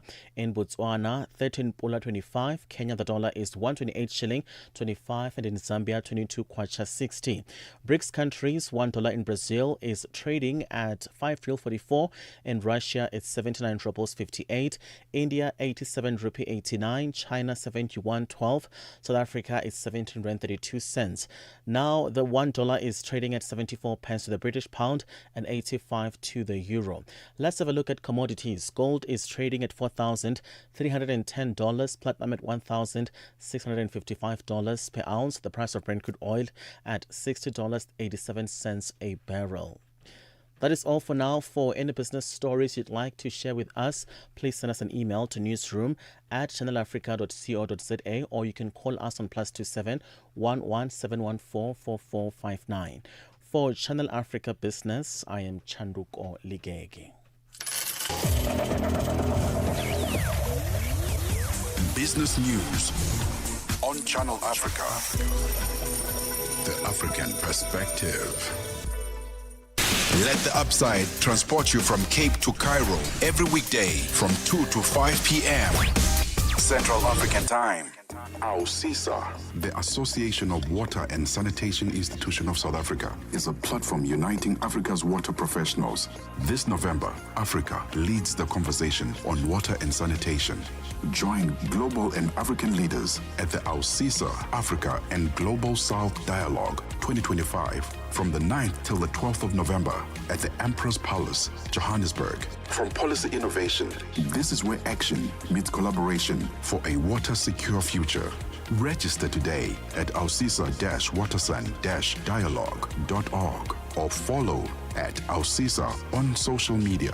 AUSISA, working together for sustainable water and sanitation security in Africa. The Upside, 1 to 4 p.m. Central African Time. With Tebogo Lekhuleni and Mosito. Only on Channel Africa, the African perspective. 44 minutes after 2 p.m. Central African time. We are still hanging out with the man of the moment, Afro House. Cisco, shall I call you Afro House King or Prince? Which Messiah. one? Messiah. Messiah. That's I love term. that. I love that. But I'll call myself an Afro House advocate because what I'm doing, I'm advocating for the sound. I love it. And you took the sound all the way to Asia. Yes. We're hanging out with Cisco the Soul in the studio to tell us about his latest projects and what we can expect from him as the year comes to an end, 2025. Would you say 2025 has been kind to you? Super kind. Yeah? Super kind, blessed, grateful. Yeah. I love that. And then Messiah. Yeah. And we have to talk about Messiah because it's getting millions of streams. Tell us about the project, Messiah. How did it come about? Yeah. And did you anticipate the kind of reach that it got, the success that it's currently experiencing? No. First of all, I didn't anticipate it. And secondly, how it came about, I was in studio. I was in studio on my own, just working on the song. And then there was this girl from KZN. She's I call her my sister. She's a beautiful soul. She's a beautiful songstress with a beautiful voice. So I made the beat, and then I figured she would blend in well with the vocals. So I sent the beat to her. I sent it to her in KZN. She went to studio. She booked the studio. Then she recorded the song, and then she brought it back to me, right? And then obviously I tried to give it live and bring it together, but I felt like there was something missing. And then at the same time, I wanted to sort of like reach a US market and a Europe market and a global market. Then I reached out to one of my brothers that I call a brother because I think he's way older than me, but I'll call him an Afro House guru, DJ Toma and Ricardo in the US. These guys have worked with Black Coffee, Cairo, Atmos Black, all the South African artists that they've collaborated with him. And then I took a chance with him. I'd known him for a long time, but I just didn't know that he would say yes to the collaboration. So I was like the risk taker that I am, right? So I was like, let me try it, let me see. And then it was like, wow, this is a beautiful vocals, bro, let's work on this thing. And then it was like, separate the stems, and then they got into studio to put in their flavor in it, and then that was it, Messiah. And then the funny thing about Messiah, it didn't peak it didn't pick up when we dropped it. It took time to pick up. So a year later, that's when I started seeing these crazy numbers on Spotify. People started discovering. They're like, "What? You dropped this a year later, but it sounds like you dropped it last night." So that's how it became a global hit. Because it came out in 2023. If I'm not mistaken. 2023, but it started blowing up last year, early last year, getting on every Spotify charts and every DJ charts and every club in UK, USA. That was it. It was lights out for me. I was like, wow. That's insane. But also it just shows like music is a very spiritual thing. When it's meant to meet the right souls, it meets them at a particular timeline. I like that story. Let's talk about, I understand that there's a tour coming up before the close of the year. I want to talk tours, man. Because it's very easy to just say, well, when is the tour happening? Tell us about the tour. But what does it actually take? Because I would imagine that is very exciting, but also very arduous. So talk to us about what it takes to put together a really successful world tour. This is not new to you. It's not your first rodeo. You've done this before very successfully. What are your secrets to a really good, what would you say is a good tour, world tour? Okay. So good tour, I would say I just recently came from my first leg of the year. It started in April and then it ended in June, July. That's when I came here. So I came here end of August. So the first leg was pretty much of a success. It was sold out shows. I don't know, maybe you guys can check out my live set that I just dropped last week at a sold out show in Hong Kong, one man show. I had about 1,000 people. Out. Did you hear that? Yeah. I had about 2,000 people waiting at the door, couldn't get into the club because the capacity it couldn't take anymore, right? So when I speak of successful tours, I speak of obviously relationships, with clubs and promoters, and most certainly with my audience. Like every time when I drop into a new city, like I said, we were speaking off air that I was in Vietnam. That was my first time in Vietnam. So when I dropped there, I made sure that I leave my mark, that anyone who heard me will be like, when is that guy coming back and who is it? So that is a successful tour for me. Always going to another country and another city with prepared and fully armed and equipped for yeah. So give us then the dates. Oh, actually, let's take a quick breather. It's 10 minutes before 3 p.m. Central African time. When we get back, share with us the itinerary. Where are you going? Which countries? So that we can get involved. We're still hanging out with Cisco the Soul. The Morning Switch Weekend with the Shy Guy. The story that takes us to Zambia. There are two men actually that were sentenced to prison for the plot to kill the president with witchcraft. You go like, what? So these guys were arrested actually in Lusaka. And what was found on them was a live chameleon. Can you believe that? Animal tails and bottles of concoction. That law takes us back to 1914, which is the Witchcraft Act. I can imagine now arrested and they go to jail for the next 2 years. You know, I presume that when you get to jail, they get to ask you actually, what is it that you committed? Now, this is the first of its kind, by the way, for somebody to be arrested for such. They in Pemba, whenever they pass, hey, Chikanga, hey, Uloya, hey, Mulosi. And imagine here I am in these early hours of the mornings, I get to talk about witchcraft. Saturday and Sunday mornings belong to the Morning Switch. 3 to 6 a.m. Central African Time. They talk about what Africans say about Africa. 9 minutes before 3 p.m. Central African Time, we are still hanging out with the global producer, Cisco the Soul, a.k.a. the Beijinger. Cisco, round number 2 of our game of chance, black or red? I mean, I'll go for red because in China the flag is actually red. Are you saying that the because Chinese flag is red? Is that because yes, you were in China? It's because I flopped with the previous round, right? All right, you going for red? Yeah, I'm going for red. Take the card, reveal it to us. Is it indeed red? Oh, no. This is one of the reasons why I leave South Africa. You guys are not on my side. Listen, we still have one more round. You can still redeem yourself. I can redeem myself. You can redeem yourself. One more round to go. Tell us about the tour, the upcoming tour. Where will you be going? Itinerary. How can we get involved? So the upcoming tour, I'm headed to Hong Kong. I'm gonna head over to Philippines. I'm gonna head over to Japan. I'm gonna head over to Bali. I'm gonna head over to. We've got to make the Bali show. We have to make the Bali show. Yeah, you have to. You got to make a plan. Just hit me up. Send me a WhatsApp. Man. It's fine. It's we are within. We can make it happen. Anytime you're in Asia. Anytime you're in Asia. Yeah. All right, and African, any African tours, any African performances that we can look forward to? Because this was very Asian centered that you just mentioned. Any African destinations? So in December, I'm going to be in Kenya, Nairobi. Okay. And then obviously I'm going to be home in South Africa. They're still pending Mozambique. Yeah, still yet to confirm. Okay. Man, I'm so inspired. Thank you. You know, really inspired, and I'm stalking your Instagram now. Really beautiful work. She that really you're is. doing. I'm just yeah, like, click a follow. I'll follow you back. Everything he's talking about, he's doing. Okay. Yeah. It's all there. He's not making it up. Okay? He really is the Beijinger. Okay, we're obviously very excited about the new single that's just dropped. In November, we just happen to have the exclusive as Channel Africans. But where can we follow the music? You know, where can we catch the project as it drops?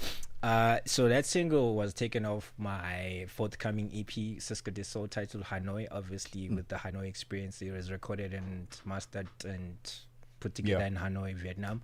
So it's dropping soon. I think early next year. We'll share on my socials the exact date. But the single's dropping November 21st. And there's big collaborations that are on the way. I can't mention the name right now, but international, super guys that I've always looked up to when I was a child. I can't believe today they are actually a part of my EP. I'm still pinching myself. I can't believe it. Okay, now we can't wait to hear it. Yeah, I really can't. Amazing. Like legendary. Like I can't believe it. I'm still pinching myself. And it's all because you took a risk. Yeah. You said I'm going to take the road less traveled. Yeah. And these are the rewards thereof. Being behind the decks, you know, we get to experience it on this side. We're enjoying the music. You're playing our songs. You're mixing properly. What goes through your mind when you're behind the decks? Okay. You're watching the audience, you're mixing. What are you experiencing at the time? What emotions are you going through? Yeah. It's pretty much easy and simple for me. It goes back to my name, Siska de Soul, which is the soul in music. So when I interact with the audience, when I'm behind the decks, I want every person that's in the room that came together with everyone in that dance floor to sort of shy away from whatever they are coming from and they're going through. It could be going through sorrows, going through a hardship. I want you to come into the room, picture yourself on a journey whereby, I don't know, you could be in Ibiza, you could be in Hong Kong, sitting in a beach, and then beautiful music playing. That's my set. I just take people on a spiritual journey where you just shut off and then you're on your own and just imagining wherever you could be, or dream destination. That's my set for me. Beautiful, man. Yeah. You know what I love is that you're living up to your name. Vusa umuzi. Ngaze kuvusa kodwa umuzi. Lutho Not yet. No, Vietnam. Well, but I mean, you know what I mean. You really are. You've awakened people. Thank you. To just what is possible. I mean, just your personal story, but also through the music. And I'm really excited to have met you. I don't think I meet people by accident. So thank you. You've inspired me quite deeply. Thank you. I'm humble. I'm very excited for this album. Aren't you? 100%. Where can we follow you on the socials so we can keep up with your journey? You can follow me on socials, Siska de Soul, every social, TikTok, YouTube, Facebook, Twitter, Instagram, Easy, Spotify easy too. enough. And also, you're visiting South Africa, and you've got your friend from the US in studio. What are you guys going to be getting up to whilst you're in South Africa, so that we can, catch you before you leave? So he's unfortunately, I stopped my gigs last week because I've been preparing to go back on tour. So I'm going to be supporting him for his first official gig in South Africa. Okay, tell us who he is. He's Trey Hunter. Trey Hunter, all the way from US. All the way from US. Very good friend of mine that I met through a mutual friend in UK. DJ producer as well. Producer as well. So he's in the country. He's here. He's also an Afro house advocate. So we're gonna be together the weekend. I'm gonna be supporting him for his gigs here. As his first gig. He's never played in South Africa. Has never been here before. So I'm pretty much excited for him. I want to see how the crowd is going to react to his music. I have no doubt that it's going to be a successful one. The crowds are going to just love every single thing that he puts up there. Trey Hunter, shout out to him, is in the building, and he'll be performing and he'll be live in various parts of South Africa over the next couple of weeks. Cisco, last round of a game of chance. Black. Please pick the right card. Or red. Black or red. This one for the win. Okay. Black or red. Here we go. You had two. You said black first and it was red. Then you said red and it was black. Here's the final round. Black or red? Man, I'm a diehard black person. Black person. This year I'm a Blackanese. I'm going back to Blackanese. Show us. That's my name. As you see, I think there's a story behind this, right? No matter what you go through, you're still gonna get it right. You're still gonna get it right. I got it right. Stick to your That's guns. My journey. Stick to your instincts. Stay true to yourself. Ladies and gentlemen, leaving the building, and an exclusive song, Mihla, by Cisco de Soul. Thank you so much for your time. Thank you very much for having me. And all you the guys best. gave me the most beautiful, warm welcome ever. This is home for me. Hoping to see you guys soon when I'm back. Oh, please, appreciate you guys. When you win the Grammy, please shout us out. For sure. Oh, 100%. No, because that's coming. That's on the way. That's coming. Whenever you guys decide to visit Asia, let me know. We are within. Yeah. Ladies and gentlemen, Cisco de Soul. Thank you.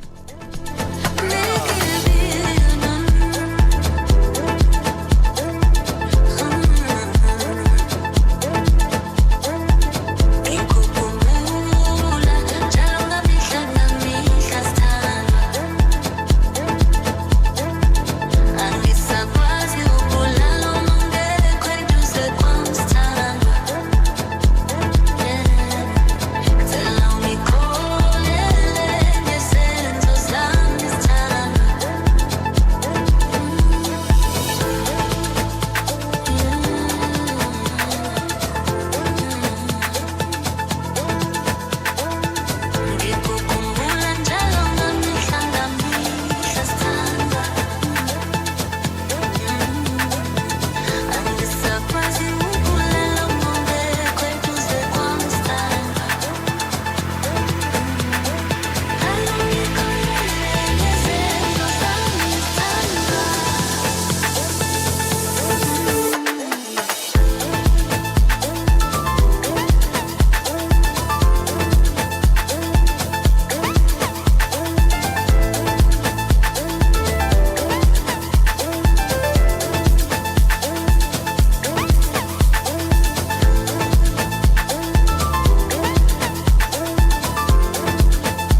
SABC News. The African Perspective. Looking at your top stories this hour, Madagascar's Colonel Michael sworn in as president and U.S. President's former national security advisor to defend himself. Your latest news, greetings to our listeners. A number of mourners have been injured in a stampede at the state funeral of Kenyan opposition leader Raila Odinga as the crowd surged to view his body. Odinga commanded a passionate following in the East African nation, and his memorial ceremonies have attracted huge crowds. 3 people were shot dead by security forces yesterday when mourners breached a gate at the stadium hosting a public viewing for his body.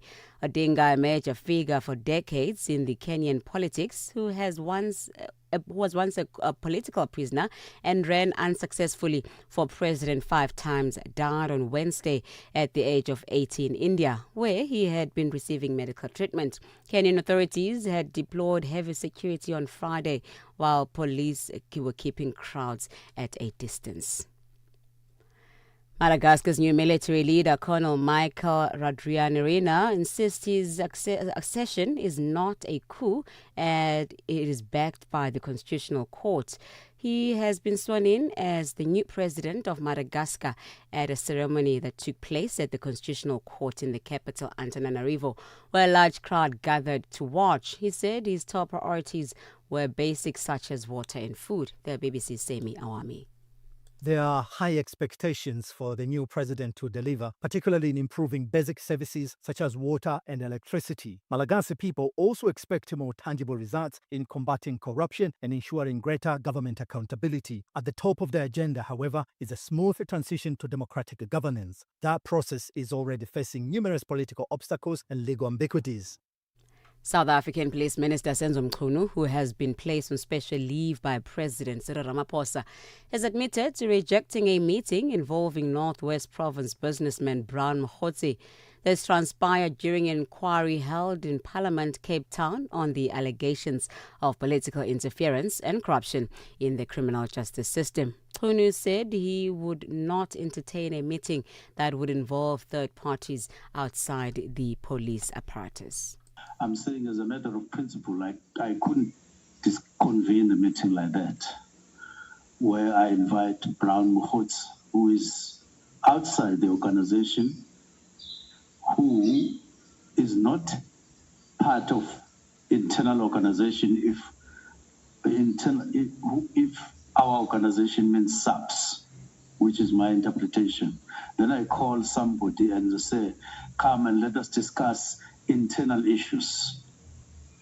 But secondly, General Mkhwanazi says there are matters that are affecting him and his family. The National Dialogue in South Africa has completed nominations of sectoral representatives to the National Dialogue Steering Committee. This follows the first national convention held on the 15th and 16th of August, which approved the steering committee's mandate, responsibilities and composition. A total of 26 sectors have submitted nominations. The list has been handed to the Eminent Persons Group for review. The group will submit recommendations to President Cyril Ramaphosa for final approval.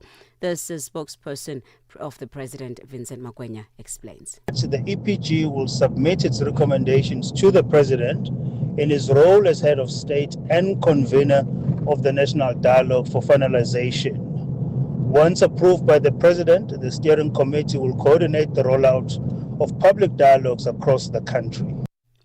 Lastly, U.S. President Donald Trump's former national security advisor John Bolton says he looks forward to defending himself after he was indicted on charges relating to the alleged mishandling of classified information. The BBC's Nomia Iqbal. John Bolton is an ally turned critic of President Trump. He even released a book about his time in the administration, saying he believed Mr. Trump would use the Department of Justice to enact a retribution presidency. In a damning statement following the indictment, Mr. Bolton hit out at the president, comparing his administration to the secret police of the Soviet dictator Joseph Stalin. He said he would defend himself and expose what he called Mr. Trump's abuse of power. Recapping on your top stories, a number of mourners have been injured in a stampede at the state funeral of Kenyan opposition leader Raila Odinga. This is the crowd surged to view his body. Channel Africa News, I am Onele Tsinzi. SABC News. The African Perspective.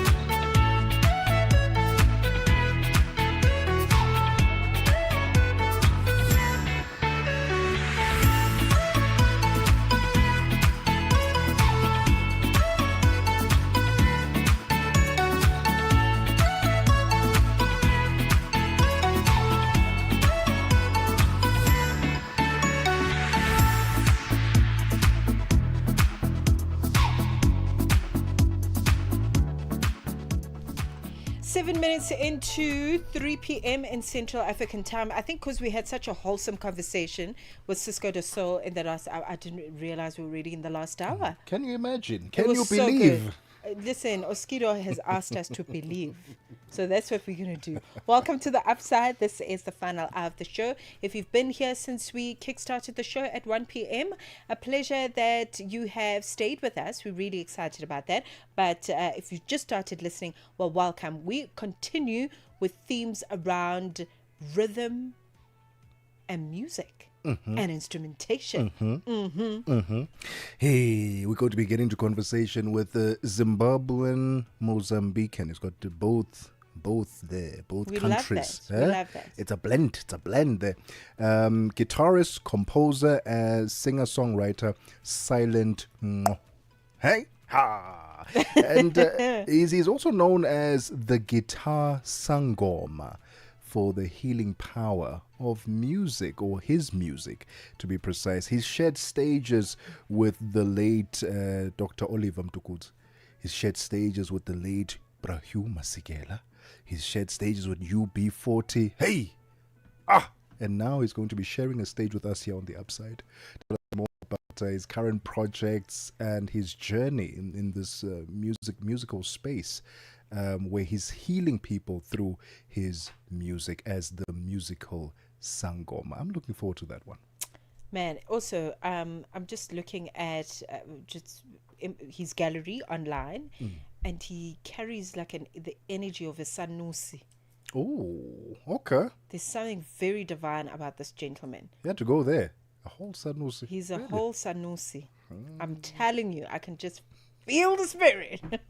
So listen, it's going to be very interesting to unpack his approach to instrumentation and healing modalities through music, which is very profound. The people that you mentioned him sharing a stage with, the late great, and they were also very good friends, by the way, Brahu and Oliver Mtukudzi, they were very big on those themes around music for unity, music for healing, music for togetherness, music for African people, because we deserve it too. We deserve good quality music that celebrates who we are authentically. 100%.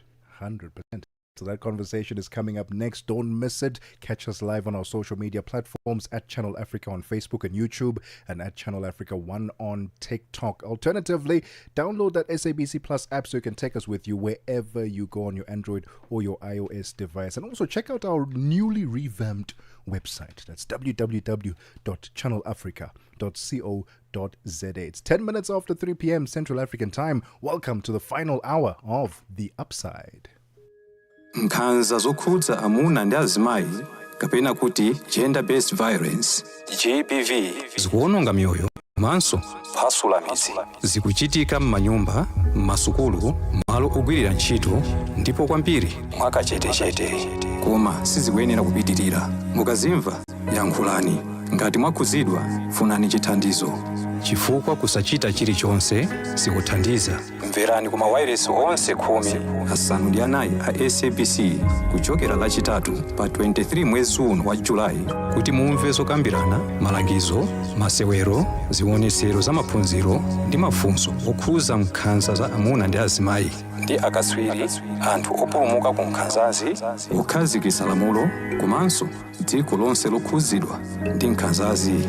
Zonsezi pa wireless yomwe mumayikonda ya SABC.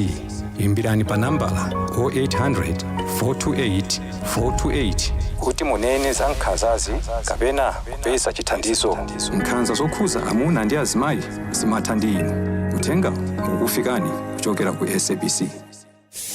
The Midnight Snack, 12 to 3 a.m. Our fitness coach, her name is Yvonne Dimakato Pasha. How to remain consistent with gyms, Dima, and I'm going to put you on the spot right now. As we are talking, I will send you my picture and I want you to tell me what you think I should work on. Because, you know, when I look at myself, Dima, I think I'm very handsome. I'm so good looking, like, oh my goodness. Like here at Channel Africa where I work, I think I'm one of the most good-looking people ever. Like sometimes when I look at myself in the mirror, I never get used to how good I look. I'm just amazing. You're okay with the way you're looking? You wish people could run from and now you want to put me on the spot. Do I need gym? Yeah. I mean, if you can just consider eating healthy, cutting down a few foodstuffs such as junk. The Midnight Snack, every Monday, 12 to 3 a.m. with Chanduko Ligege. Broadcasting in 5 different languages, connecting the continent. This is Channel Africa, the African perspective.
We are on Open Views Audio Bouquet, Channel 628.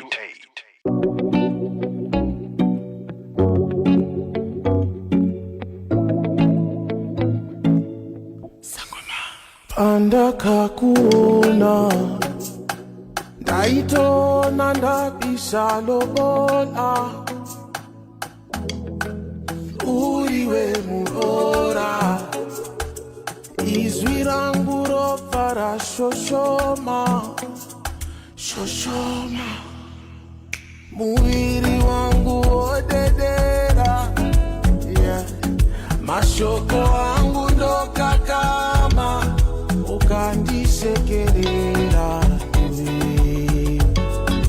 ukandinyemwerera uya uya ndikumbundile uya uya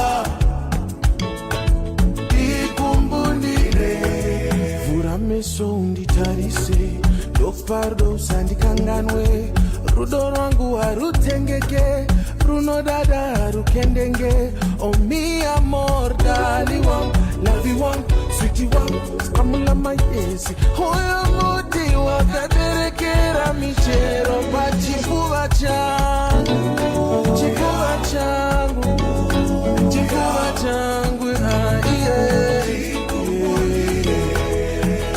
uya pachipfuva changu chipfuva changu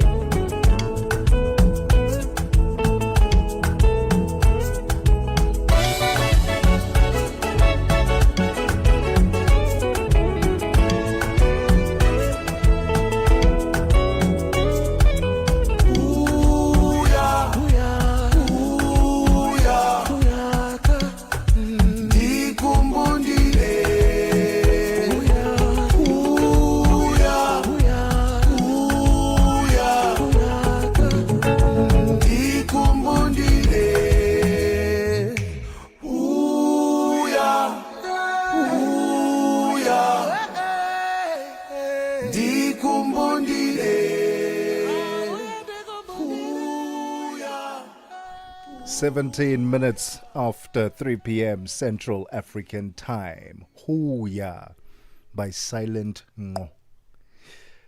Oh, we're supposed to have a conversation with him to talk about his latest body of work. I know he released a song not too long ago titled Call Me or Call Me Back is the name of the song. It was released in the 23rd of September this year, and then earlier this year we had Hooya. That's the song we're just listening to there.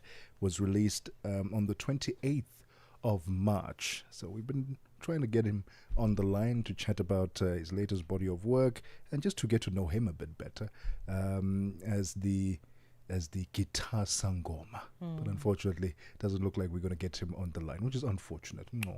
I heard the disappointment in your sigh. Lent.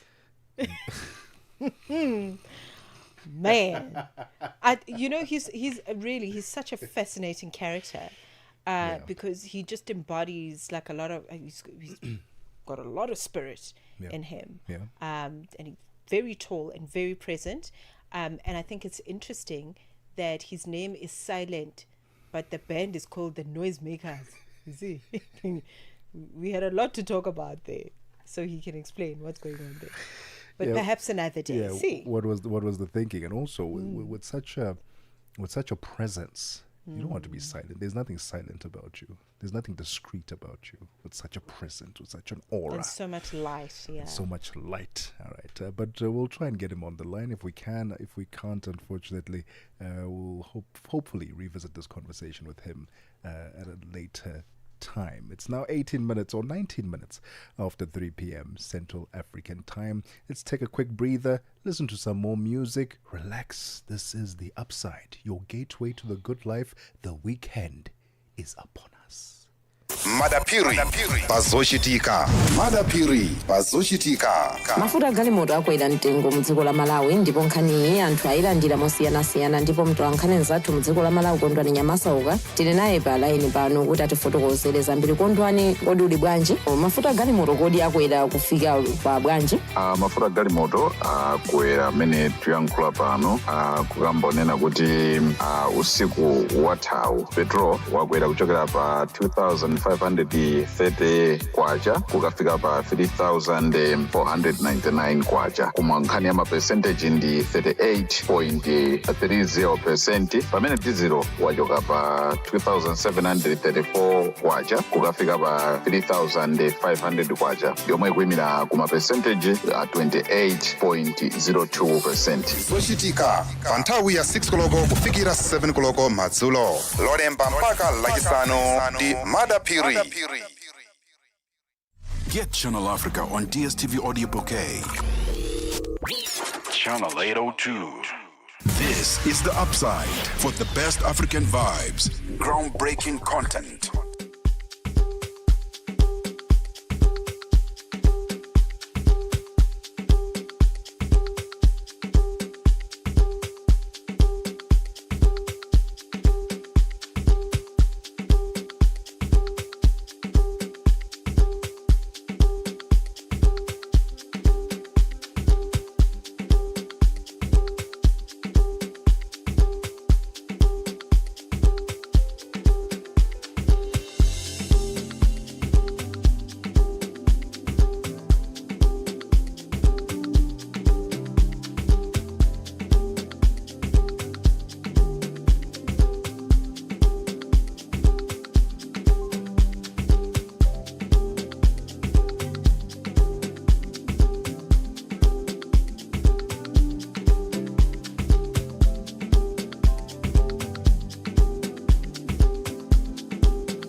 The Upside, live and real.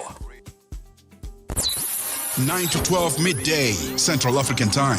On the move with Palisa Tau and Benjamin Mushatama. Dr. Anthony Ajayi, a leading researcher at the African Population and Health Research Center in Kenya, ending mistreatment and building dignity for adolescents during childbirth. Mistreatment and what's happening with these pregnant young girls. Let's talk a little bit about how the health system responds to that. It's currently not a major priority for the health system in general, even for the departments of health or the ministries of health on the continent. And it should be, because what is healthcare if it's not offered with dignity? Because young people can challenge this mistreatment themselves. If they are aware of their rights, they should be able to have channels to report mistreatment and seek redress. And that's really important. Neglect, abuse are unacceptable in the health facility. Keeping you on the know and on the move. Africa. It's time to plug into the heartbeat of the continent. Tune in to Channel Africa, your go-to radio station that broadcasts in 5 different languages. L'Afrique du Sud célèbre la journée nationale du Kabla hujaitwa kwa jina la double K or more of our forests have been destroyed. Partido Africano da Independência da Guiné.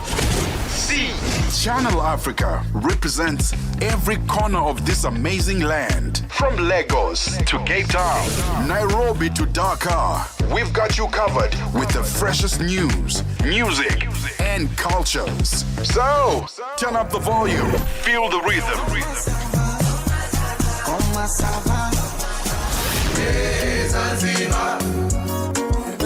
Enjoy the conversation. Channel Africa, the African perspective. Whatever you want to hear about today's talk, you can only get it on the Upside. Every weekday, 2 to 5 p.m. Central African Time.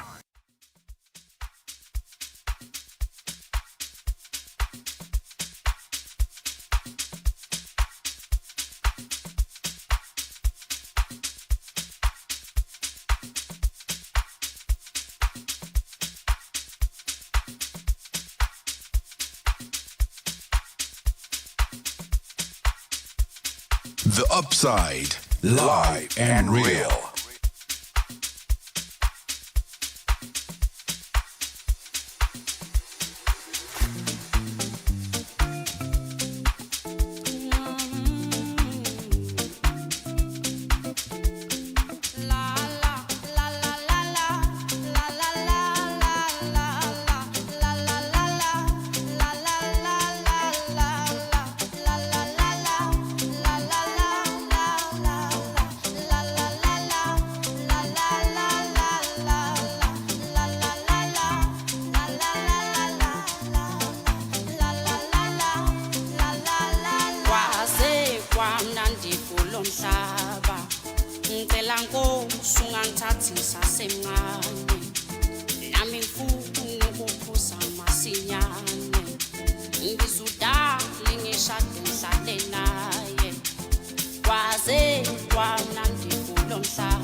Good is nice. Them two, the musical chef and emo on that one. Hey, so it looks like we've got Silent Ngo on the line. We'll get in conversation with him in the next 15 minutes or so to talk to us about his musical journey and him being called the Guitar Sangoma, using music to heal people. That's going to be an exciting conversation. And his latest song, Call Me Back, which he released this year, in September, sometime in September 2025. That conversation is coming up next. It's 30 minutes after 3 p.m. Central African Time. Let's get the final sports update with Musibudi Makura. Sports on Channel Africa. The African Perspective. Tebogo, thank you so much. We'll start here. So Kaizer Chiefs midfielder Tebogo has downplayed the advantage of being seeded in the CAF Confederation Cup, which sees him playing the first leg of the second round preliminary game against AC Simba of the Democratic Republic of Congo. So Chiefs travel to Lubumbashi on Thursday, where they are playing in the first leg, and a win in this tie will then see them progress to the group stages of this year's competition. But an away goal is quite crucial, and Gala doesn't see the second leg at home as an advantage. You know, people like to say that it's an advantage when you start away because you have an opportunity to score an away goal and you come back home with that advantage, which is somehow also, effect. But I think football is football. A game is a game. Wherever you play, you must win, especially playing for this club. Whether you're playing home or away, the pressure is always there. And we are soldiers that, are responsible for that mission to... Well, Chiefs will be playing Simba at the TP Mazembe Stadium, which is in an artificial pitch. Usually South African teams struggle on such surfaces, but Gala says it's something they can handle. Well, of course, it's playing in Africa. It's very challenging, and we have to, meet that challenge and come, out top there.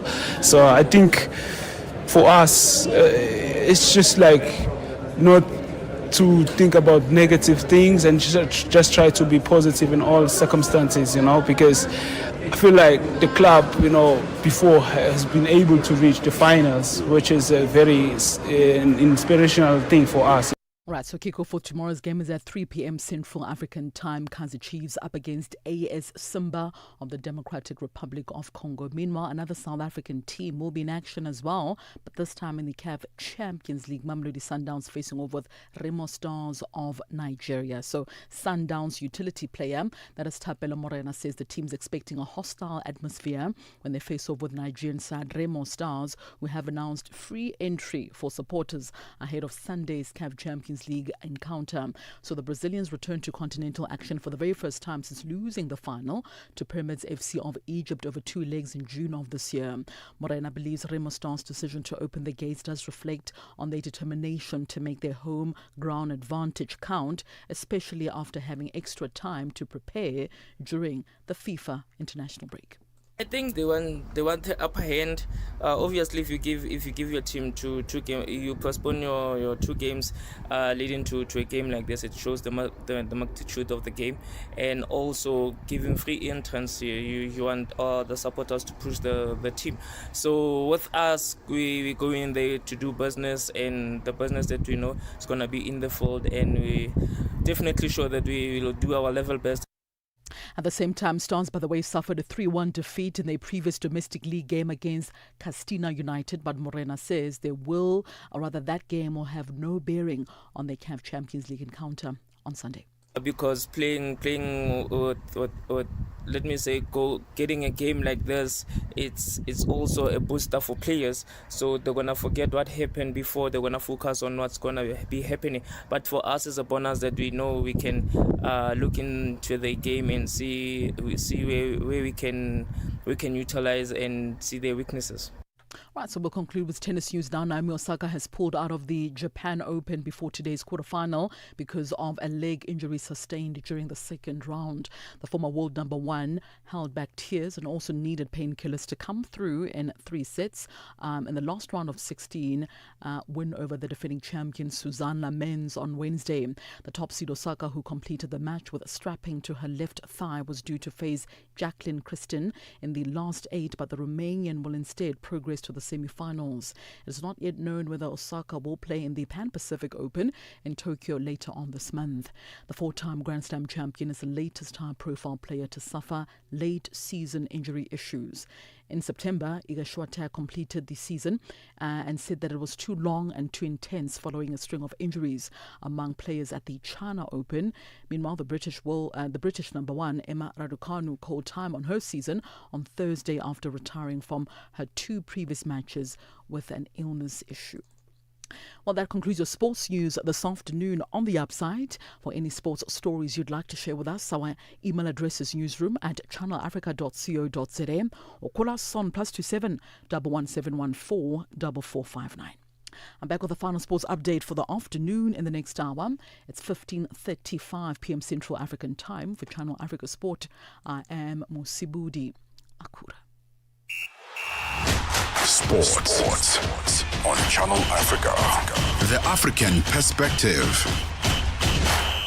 Africa Update on Channel Africa with Lulu Kabu. Mozambique's opposition leader Venancio Mondlane has been charged with incitement to terrorism and disobedience. He faces a total of 5 charges. The charges relate to post-election violence that left hundreds of people dead. What punishment is he looking at? The most severe charges are 2. One is incitement for terrorism, and also is being charged for mobilizing people for terrorism during the protests. These charges are really serious and severe. If he is condemned, is found guilty, he could serve 10 years plus years in jail, meaning that he would be banned from political participation, mainly for the 2028 and 2029 electoral cycle. The director of CDD, the Center for Democracy and Development, Adriano Novunga. Africa Update with Lulu Kabu, 12 to 1 p.m. Central African Time. No matter where you are, Channel Africa is always with you. 37 minutes after 3 p.m. Central African Time. Let's get the final business news this afternoon with Chanduko Likeke. Business news on Channel Africa. The African Perspective. Thank you, Tebogo and Mmatsheko. Good afternoon. Egypt's Foreign Minister Badir al-Abdelati says that resolving the Palestinian question is key to making progress in a US-backed transport project to connect India to Europe via the Middle East by sea and rail. The project, known as the India-Middle East Economic Corridor, IMEC, was announced on the sidelines of a summit of the leaders of a group of 20 major economies in September 2023 and was seen as a U.S. alternative to China's Belt and Road push on global infrastructure. War broke out a month after the announcement following the Palestinian Islamic group Hamas in the October 2023 attack on Israel. The corridor aims to extend from India across the Arabian Sea to the UAE and through Saudi Arabia before connecting through Jordan and Israel to Europe. Now in South Africa, a member of the Parliament Studying Committee on Public Accounts, Veronica Mentes, says there is a need to amend the Road Accident Fund Act. Members of SCOPA are conducting an inquiry into affairs at the RAF, and the inquiry follows numerous allegations over the years of maladministration, financial impropriety, and the misuse of public funds. Mentes says former fund CEO Collins Litswalo tried during his tenure to transform the entity to ensure that they pay claims swiftly to the rightful claimants. There's so many glaring things that are coming out of the inquiry. A syndicate of big companies that want to milk rough dry for certain big companies, law firms, medical aid companies, medical practitioners, and hospitals, and you do not understand what is happening. And the law enables this environment to be such. There is a need for transformation, overhaul transformation. Still in South Africa, the Minister of Communications, Solomon Latsi, has signaled government's readiness to engage on key reforms reforms in the ICT sector to create policy certainty that encourages private sector investment. Malatsi is hosting a policy colloquium in Pretoria, bringing together industry leaders and regulators as well as academia and civil society. And the talks come as the department grapples with several policy processes that include the South African Broadcasting Corporation funding model that could shape the trajectory of the sector for years to come. Malatsi assured stakeholders that government is approaching the discussions with clear intent and purpose. But I want to assure you that from our side, we are approaching today with an intent and purpose.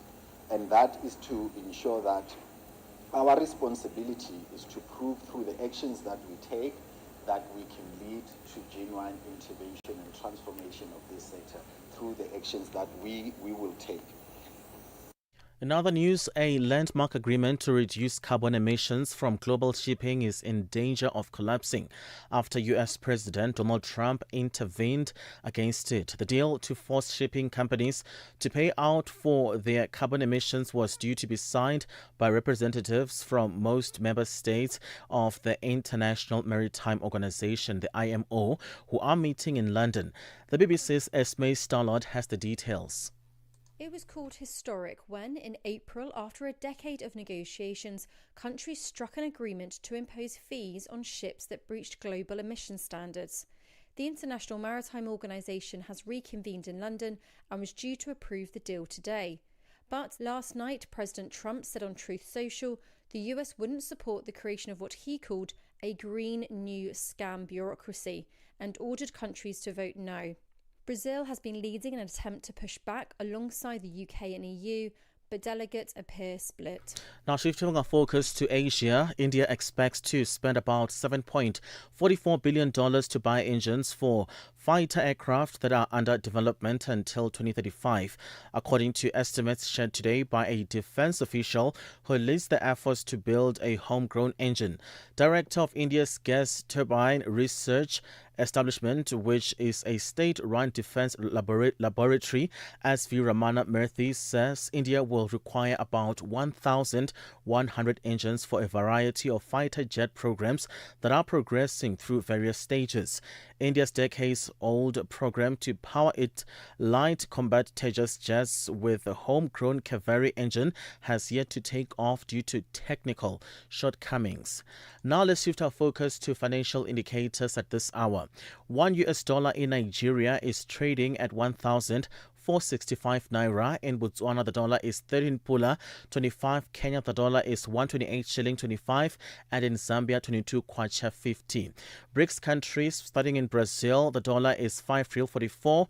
In Russia, 79 rubles 58. India, 87 rupee 89. China, 7 yuan 12. South Africa, 17 rand 32 cents. Shifting our focus to commodities, gold is trading at $4,308. Platinum at $1,648 per ounce. The price of Brent crude oil is trading at $61.05 a barrel.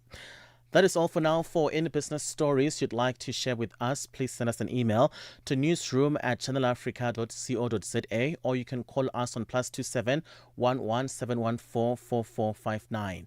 For Channel Africa Business, I am Chanduko Ligege. Let the good times roll. From the 10th of October.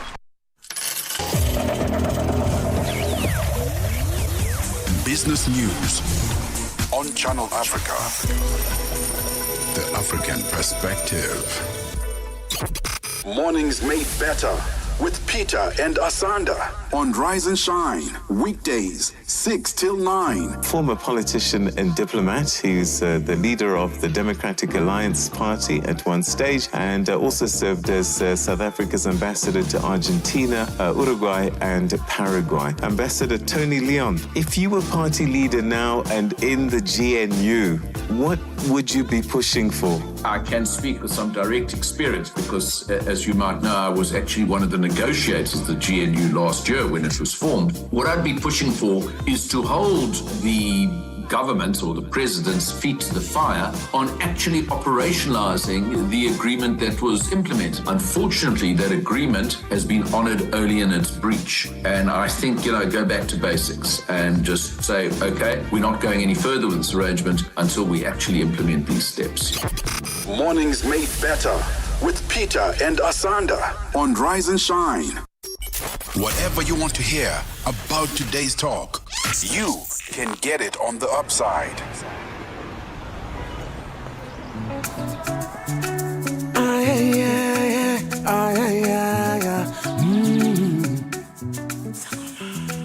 In the morning, I open my eyes to see the things around me. There's no one to touch, to hold you, not beside me. I'm feeling lonely, yeah. I need you to call me back. And when I'm working, the sound of your voice keeps ringing in my head, and I cannot focus, I cannot think, oh, my heart is aching. I'm feeling lonely, yeah. I need you to call me back. Feeling lonely. Oh, my God, I'll be loving you my whole life, and that's no lie. Iwe for na money, be my bride. 46 minutes after 3 p.m. Central African Time. I tell you what, Mmatsheko Mosito approves of this song. She approves of Call Me Back by Silent Ngo. What a banger. It was released not too long ago. It was in September, 23rd or something of September. And the man himself is now joining us on the line.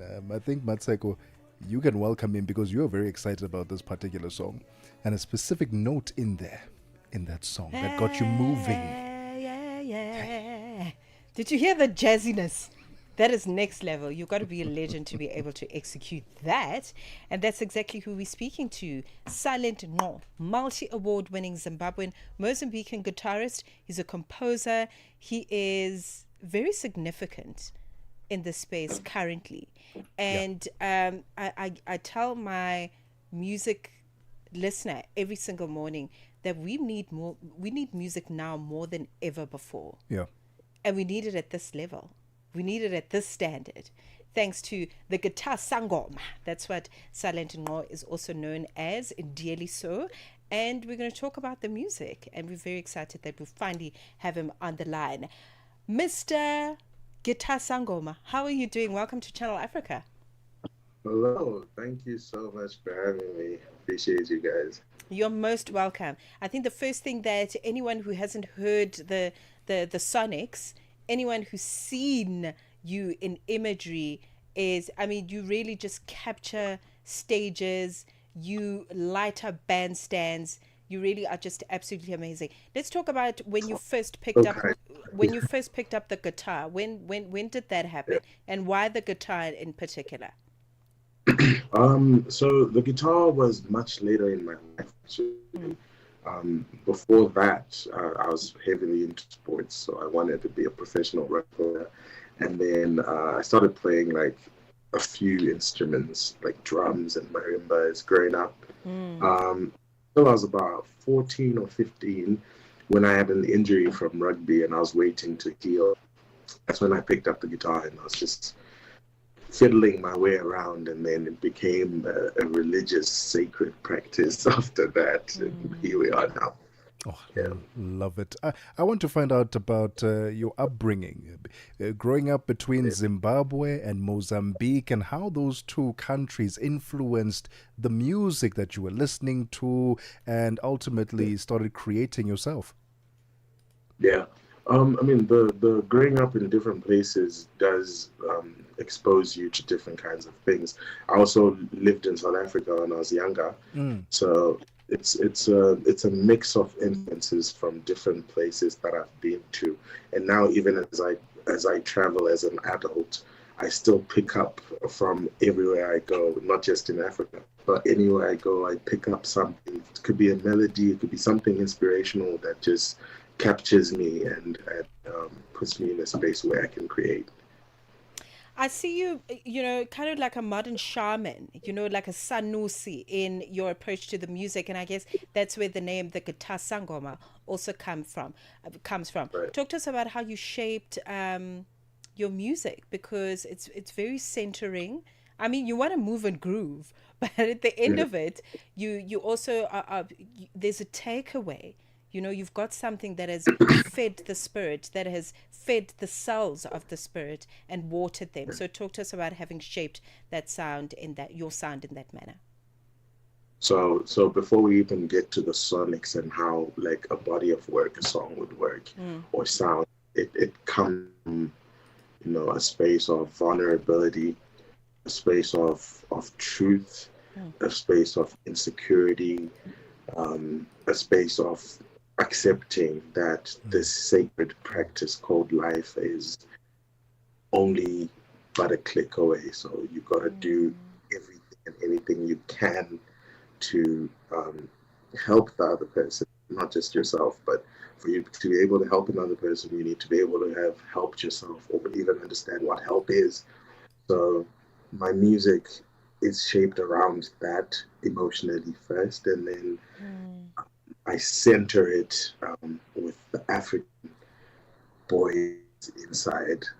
So the Zimbabwean Mozambique kid centers the sound around that, around those influences. So you can tell that it's Zimbabwean. You can also tell that it's Mozambican, but you can also tell that it's in 2020. Yes. Yeah. So you can, and there's so there's influences from jazz as well, blues, things, music that I grew up listening to. So I've been working on this. It's a learning curve for me as well, because every day that I create something new, I'm discovering something about myself. You know what I mean? And I guess also being open to ideas from other people, and not hog the limelight. So I have my producer who I work with, who also plays keyboards in my band. His name is 3D Keys. He's the one that produces most of my music. And there's of course my label in Zimbabwe, Bridge North Music. So I also have a good team, and I think as an artist, it works better if you have a team of like-minded individuals who are working towards this goal. And our goal is healing through vibration. Here we are. Love that. It's 8 minutes before 4 p.m. Central African time. We'll continue our conversation with the Guitar Sangoma right after this.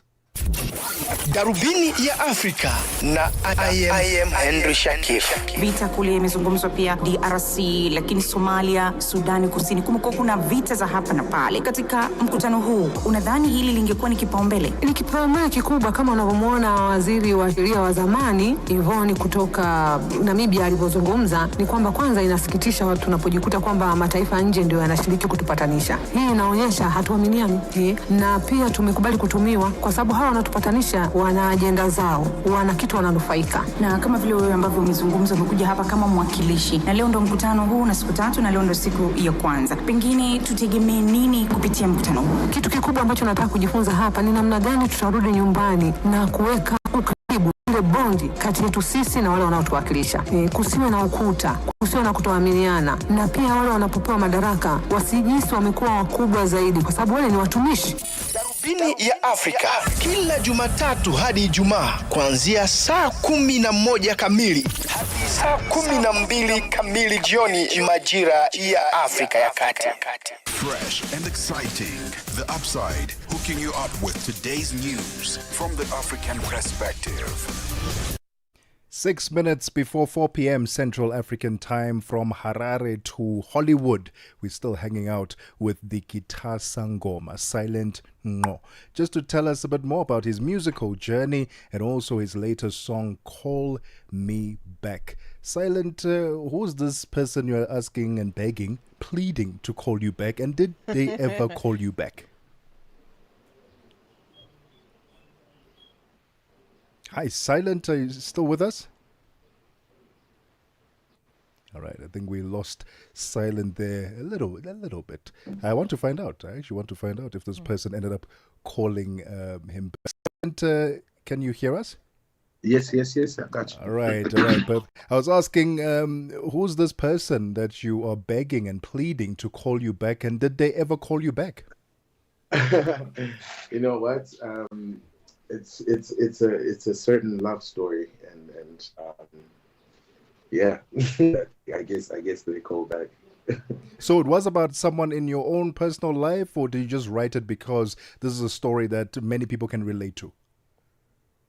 So it's a bit of both. Well, if not all, my music is from a personal story, from a personal experience, and I also can channel a feeling through someone else who has told me their story. So this was definitely a personal one, but I have other music that I create as a result of what I perceive of someone else's story. I think it's such an interesting confluence, if I could call it that, like a meeting of rivers. Your name being Silent, and your band is the Noisemakers. Yeah. You see, Talk to us about that. That's, Silent is my government name, by the way. So, right. I thought about it and I was like, what should I call my band? And then I was like, the Noisemakers. Okay, I think that works. And then it just stuck, and when we started, we were a small band, and we're just like, Noisemakers, and, you're not thinking any of it until you start seeing your peers actually referring to you as that. And you're like, oh, this actually makes sense. And it makes it interesting because like, the guitar sangoma, Silent, Noisemakers, like what's good? What? But I guess that also speaks to the beauty of my music, where it's different personas as well, embodied in one,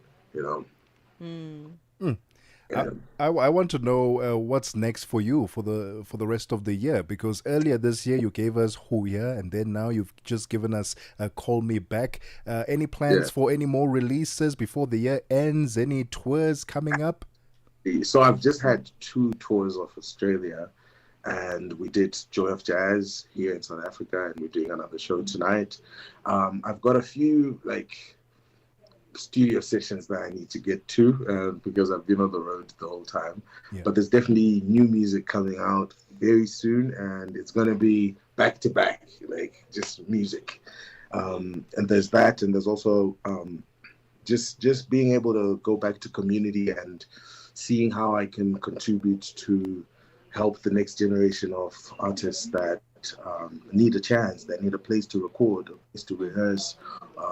So we're opening up a company with my partners and my wife where we'll scout young talent and just developing them really, not from a making a profits perspective, but more trying to actually develop and see how we can have more Zimbabwean artists, more young African artists going out showcasing their talent. So the rest of the year, I'm definitely going to spend some time with family because I've been on the road. I will release some music, work on some new songs, but also prioritize this project that I'm trying to do for the African community, the young Africans.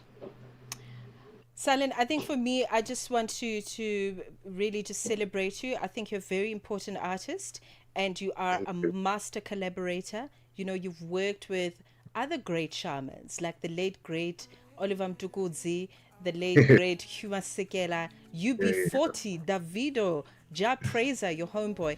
So congratulations on everything. You are a star in the galaxy, sir. Thank you very much. I appreciate you so much. Thank you for the love and support, and thank you for having me here. Ladies and gentlemen, Silent Ngo, the guitar sangoma. Check him out on social media. Is at silent _, silent SYLENT _ NQO. Listen to him. Those harmonies. Just listen to him. Wow. Feeling lonely. I need you to call me back. I'm feeling lonely. Feeling lonely. I need you to call me back. I'm feeling lonely.